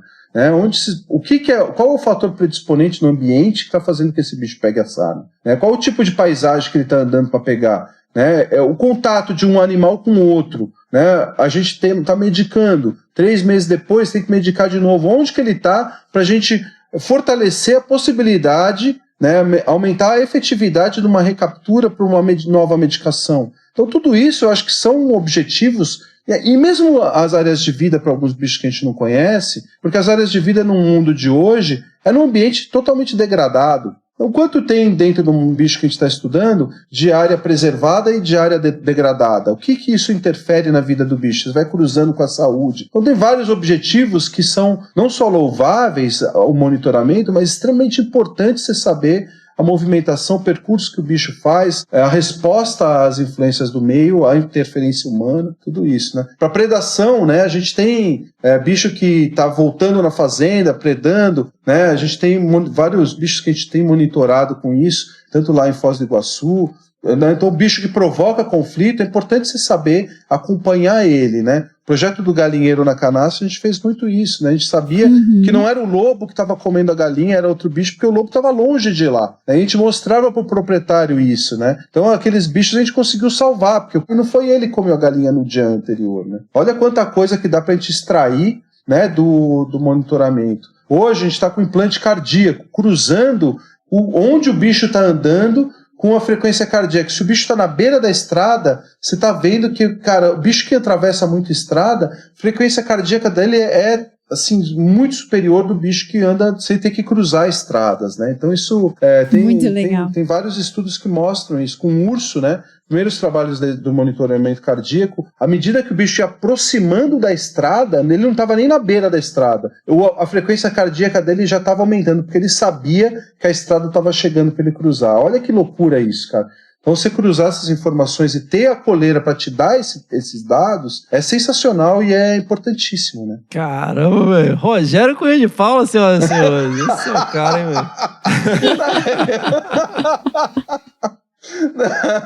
É importante, assim, também fazer o alinhamento de expectativas do funcionamento, né? Igual você já mencionou, né? Tem colar que vai funcionar menos tempo, tem colar que vai funcionar mais tempo, em virtude de uma série de intempéries, de uma série de situações de campo não controladas, né?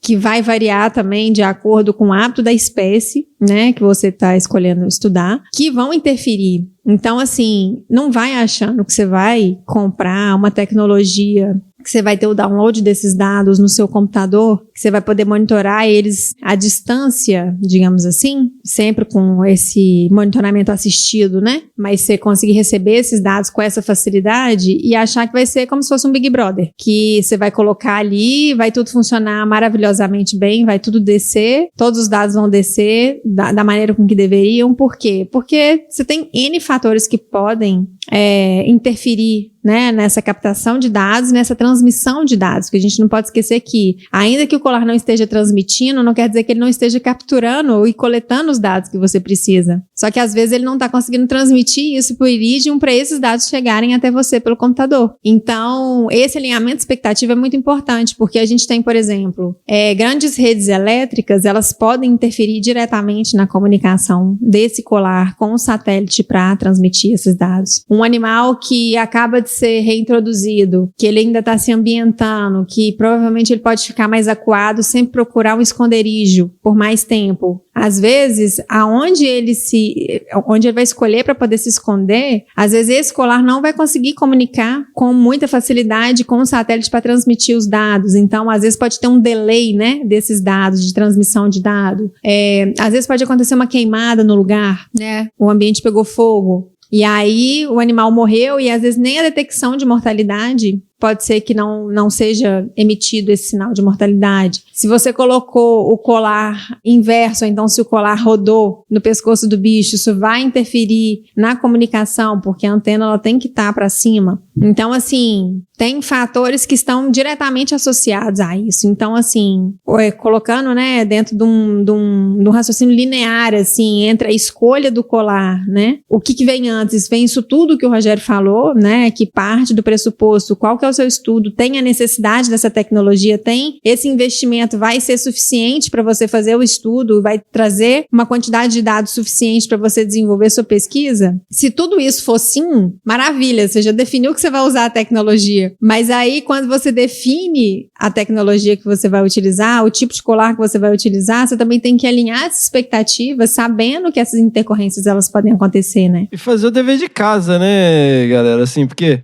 eu quero trabalhar com isso, mas, cara, você sabe quais são as tecnologias que estão disponíveis, você sabe qual que é a anatomia do bicho, que tipo de coleira você vai usar, você vai ter que usar uma coleira, vai ter que usar uma mochilinha, vai ter que usar um negócio colado no casco do bicho, sabe? Como que vai ser? O bicho, ele usa toca, ele não usa toca, né? E nesse sentido, Ju, né, eu queria que você trouxesse aqui a experiência da Log, né? lognature.com.br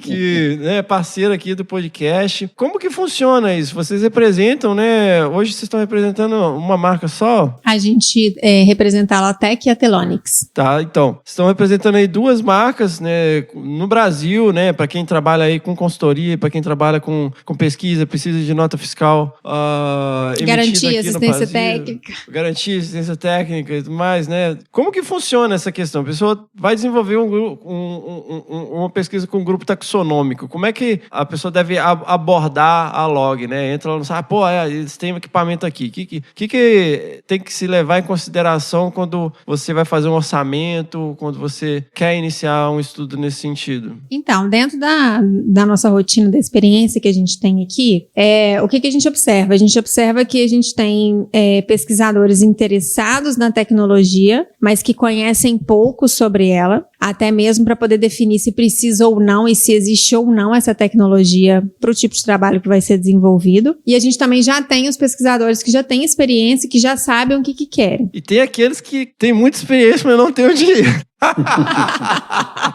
Quem tem dinheiro, o pessoal que está ouvindo aí, conhece aquele empresário que gosta de bicho, né? Que conhece aquele edital, falou, quero entrar no edital. Parcerias, cara, as parcerias, elas são sempre o canal, eu falo, cara, conservação não se faz sozinho. E eu acho que antes da Ju entrar na questão comercial da coisa, custos e tudo, porque eu acho que é interessante das pessoas saberem, eu acho que análise de dados, cara, hoje a gente tem tentado, a gente trabalha pelo Senap, auxiliando na análise de dados vários projetos, vários pesquisadores, direcionando, ajudando na programação das coleiras. Os caras procuram a gente, o que você acha que funciona essa programação aqui, a outra? Então a gente presta essa assistência, e principalmente na análise de dados. Hoje a gente tem publicado, tem soltado os dados para publicar com grupos, cara. Acabamos de publicar um artigo na Science, ótimo. Uma carteirada. Quer deixar? Que era, cara, fomos nós com esses bichos dali de São Paulo, os lobos do pardo, e os tamanduás ali no Bandeiras e Rodovias ali do Arnaud, da Nina, de Mato Grosso do Sul, os únicos que entraram com dados para essa mega publicação da movimentação dos bichos durante o lockdown da pandemia. Então, cara, assim, tem grupos que estão disponibilizando, a gente está em 2 outras publicações mundiais aí que estão sendo preparadas com dados de movimentação. Então, se você tem dados, cara, você tá sentadinho na sua casa, vai atrás, cara, vê quem tá publicando. Tem um banco de dados disponível de 100 onças pintadas, são 111, eu acho. Exatamente, que o Ronaldo que a gente publicou. Disponibilizou na Ecology. Exatamente, o Ronaldo fez essa compilação, eu tô fazendo isso pra lobo agora. Tô com já quase 60 lobos, isso dos bichos que a gente trabalha em parceria, tudo, né? Canastra, Pardo, lá da Bahia, e a gente tem, e aí estamos ampliando para os outros países da América do Sul. A Argentina tem muito lobo. Então, assim, para trabalhar em análises, disseminar essas informações e, cara, só trabalhando em conjunto, e aí a gente falou de comprar equipamento, tem vontade, tem experiência, mas não tem dinheiro, cara, isso é importantíssimo.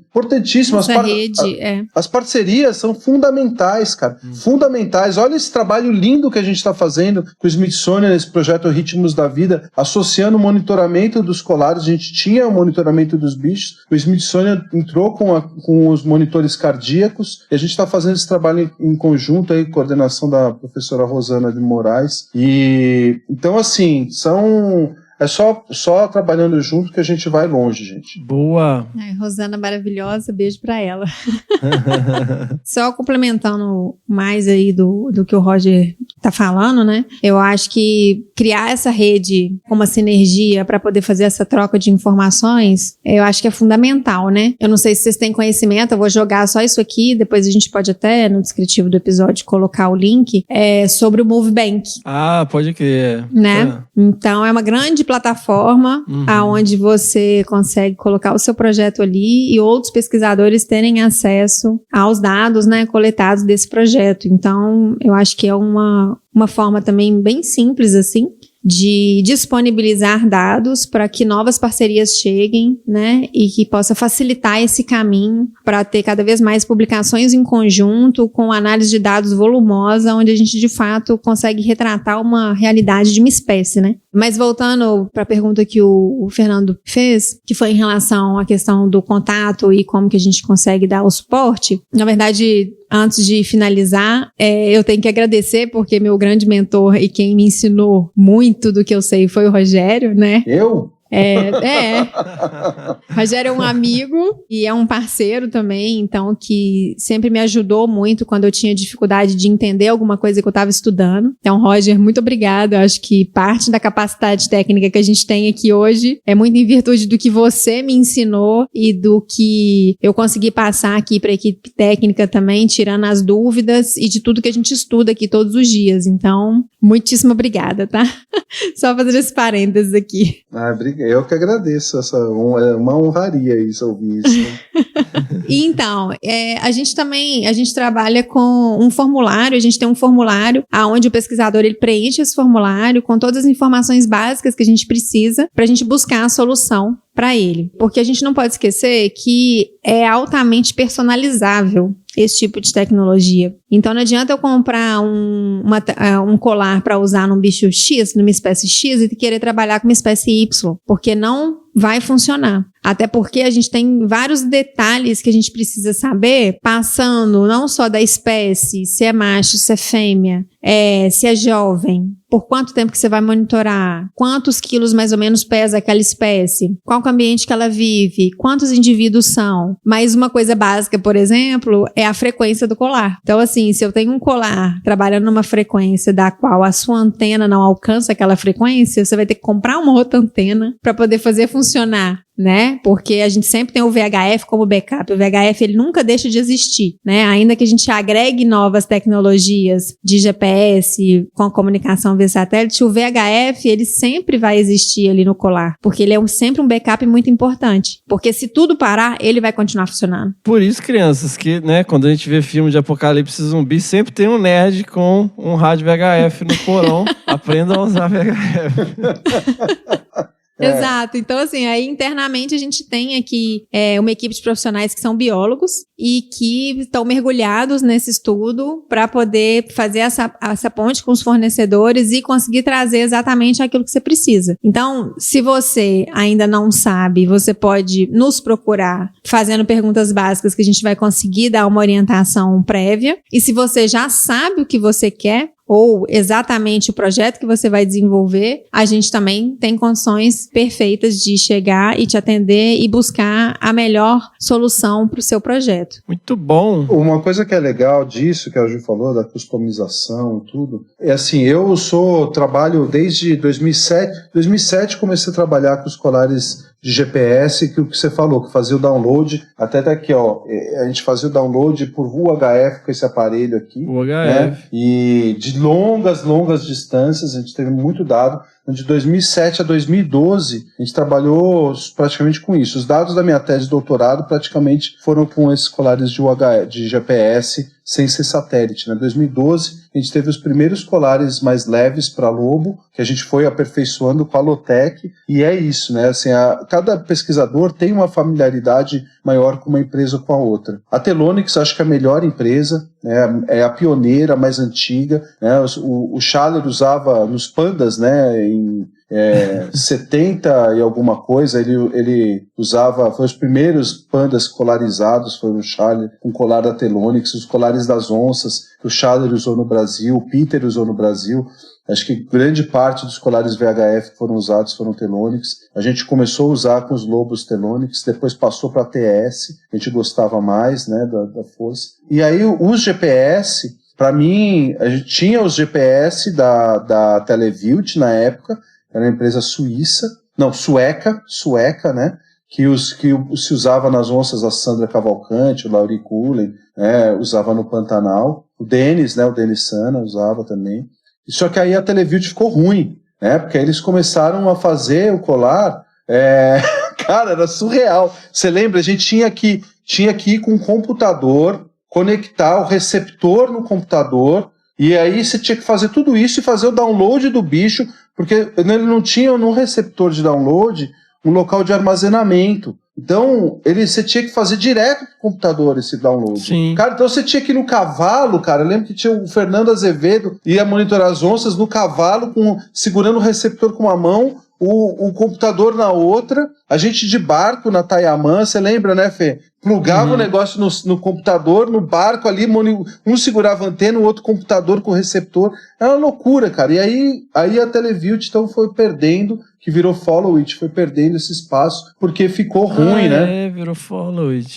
A gente teve rádio que ele simplesmente parou de funcionar, assim. O cara achou ele pé da porteira, assim, e não pegou nenhum ponto. Não, assim, foi ficando ruim. E a Lotec é muito antiga no mercado, e a gente começou para os lobos, foi a primeira empresa que começou a fazer os colares mais leves, né, o material mais leve e tudo. E aí a gente começou a trabalhar com os colares da Lotec, e para os lobos deu super certo. A gente usou o GPS, depois os primeiros de satélite, e até hoje a gente usa, porque a Lotec tem uma coisa que é muito interessante, que é a interface. A interface dos colares permitem que a gente mude a programação a hora que eu quiser. Eu posso mudar a programação. Então isso foi muito interessante. Eu vou até usar o exemplo de um caso agora que a gente teve um lobo na Bahia, que estava dentro de uma plantação de milho com a prole inteira, com os filhotes, e os caras iam colher o milho, né? E a gente falou, cara, mudou o regime de coleta de dados, era a cada hora com uma transmissão a cada 12 horas, né? Ele mandava 12 pontos 2 vezes por dia. A gente mudou, assim, a cada meia hora para transmitir 2 transmissões por hora.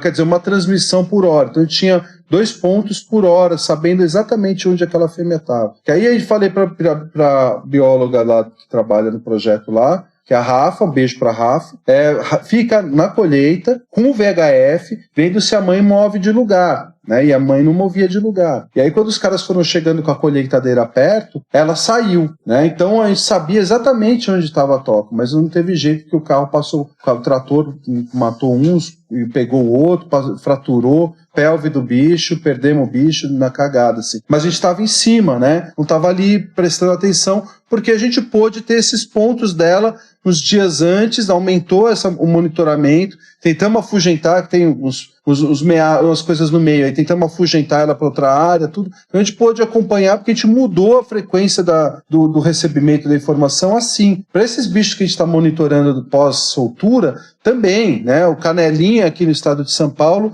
atravessa a estrada todo dia. Então, todo dia que ele se aproxima mais da estrada, a gente diminui o regime de coleta de transmissão, para ver se o bicho está ali muito perto e tal. Então, assim, esse acompanhamento, essa mudança nessa interface, com a Lutec é muito mais fácil. Então, tem gente que gosta de trabalhar mais com a Surtrack, que é uma alemã, Vectronics, que é uma alemã, tem gente que continua trabalhando com a Telonix, né? Então a gente tem colares da Telonix também, algumas onças por aí, né? Então assim, tem essa variação que depende muito. Eu acho que dessas grandes empresas que sobreviveram são muito boas. E a gente tem nosso grande amigo Marcos Tortato, né, da Tigrinos, no Brasil, que fabrica os colares de GPS, né, Fê? Que são colares que fazem o download, mas o download do Marcos eu acho que é por VHF, né, dos dados GPS, né? É o HF, né? É o UHF? Não lembro agora. O HF que é para transmissão. Então, e aí tem colares pequenos para gatos, né, que eles têm os projetos com pequenos felinos, com os colares, né, da Tigrinos. Tem uns projetos com lobo, também em Minas, que o pessoal usa colares da Tigrinos e funciona bem, assim. Aí é o que a gente falou, depende do propósito do projeto, né? Então tem funcionado bem para esses propósitos, né? Boa! Então, pessoal, quem quiser saber mais sobre os projetos que a gente está citando aqui, quem quiser saber mais sobre a Log, vamos aí encaminhar uns jabazinhos aqui. Fiquem aí, galera, não vão embora. Diga aí, Roger, como é que tá lá os perfis do Amigo do Lobo? Fala aí também do Senap, né? Os projetos com Lobo a gente tem divulgado através do projeto Sou Amigo do Lobo, que justamente foi um projeto criado para divulgar essas informações do campo. Então, os lobos da canastra, os bichos monitorados na canastra, os aqui em São Paulo também, né, os da Bahia, Pequi, a gente tem divulgado por esse canal. Né? A gente tem o perfil no Instagram, no Facebook, que é @Amigo do Lobo. E tem o perfil do Senap, né? A gente não atualiza tanto assim esses trabalhos de monitoramento pelo perfil do Senap, mas as publicações e algumas outras informações também estão lá, que é @ICMBioSenap. E tem o Onças do Iguaçu também, né? Que a gente tem bastante divulgação dos trabalhos feitos ali com as onças ali na região do Iguaçu. Muito bom. E da Log, Ju, fala aí o jabazinho aí, onde que a gente acha mais informações. Quem quiser conhecer os modelos de rádio colar que a Log trabalha, onde que acha informação? Então, gente, vocês podem entrar em contato aqui conosco através do e-mail ou do telefone. O e-mail pode ser o vendas@lognature.com.br. O telefone, o DDD é 31 3222 8012. E a gente também tem informações tanto no nosso canal do YouTube, que é o Log Nature, é só buscar lá. E a gente tem a página do Instagram também, que é @log_nature, que também tem bastante informação e vocês conseguem ter notícias mais atualizadas sobre o que a gente tem de novidade de produto ou de conteúdo. Além disso, tem o nosso site, que é o www.lognature.com.br. E a gente está aqui sempre à disposição para entregar nosso melhor, para poder fazer o nosso máximo, para poder apoiar os pesquisadores, conseguir a solução adequada, né? E acho que isso é o mais importante, entregar uma solução que vai funcionar e não vai virar lixo. É muito importante isso. Muito bom! É isso aí, galera. Vamos encerrando aqui esse episódio absolutamente sensacional, com 2 referências incríveis aqui no assunto no Brasil, né? Espero que vocês tenham gostado. Com certeza a gente trouxe aí, né, Roger, arqueologia, como o Mazinho referenciou nosso episódio sobre a magia fotográfica.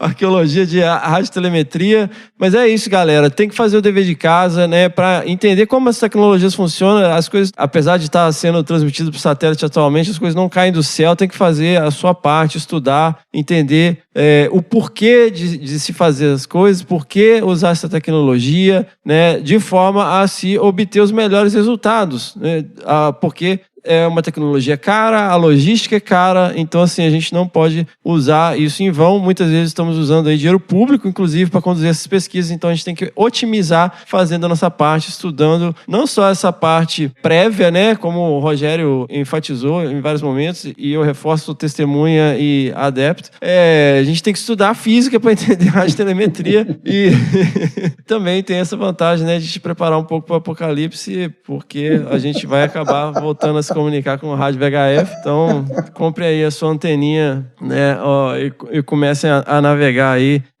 sempre respeitando os limites, 144, 148 MHz, que é a faixa que a gente tem autorização para usar. Qualquer dúvida, vocês sabem, o nosso e-mail é Qual que é o nosso e-mail, Roger? É Primeira Pedra.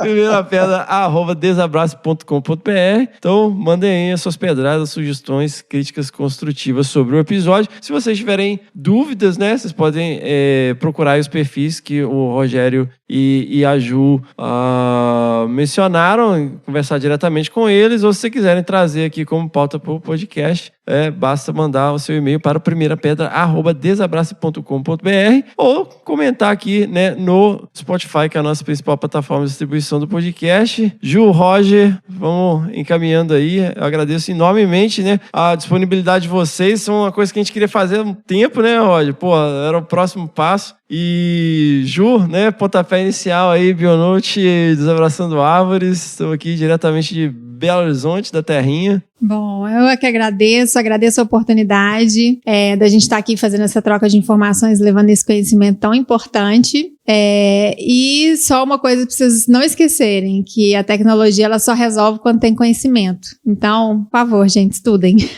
É isso aí. Diga aí, Roger. É isso aí. Faço as palavras da Ju as minhas. Precisa estudar, precisa saber o que tá mexendo. Cara, telemetria não é brincadeira, né? Colarizar um bicho é uma forma...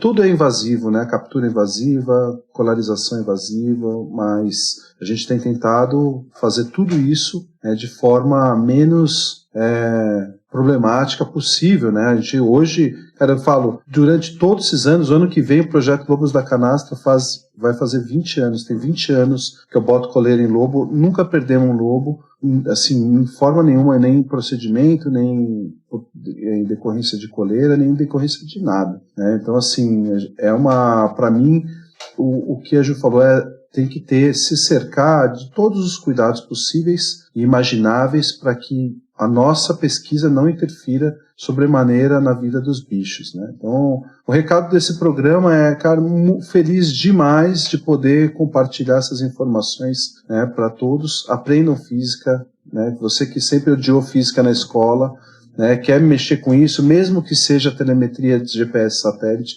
você vai ter que ir atrás do colar para poder resgatar ele depois que o drop-off acionar. Você vai ter que analisar os dados, contem com a gente para analisar esses dados, colabore com os nossos projetos, colabore com a Log, colabore com o Desabraçando. O nosso próximo passo vai ser fazer um videocast no estúdio, né, Fê? Para isso a gente conta com a colaboração de todos, para a gente continuar evoluindo nas pesquisas e na divulgação. Boa, sensacional, galera. Seguimos então. Vamos lá. Beijo. Falou, gente. Nekasa TBS, Panteram Tuan Ipsan Estes.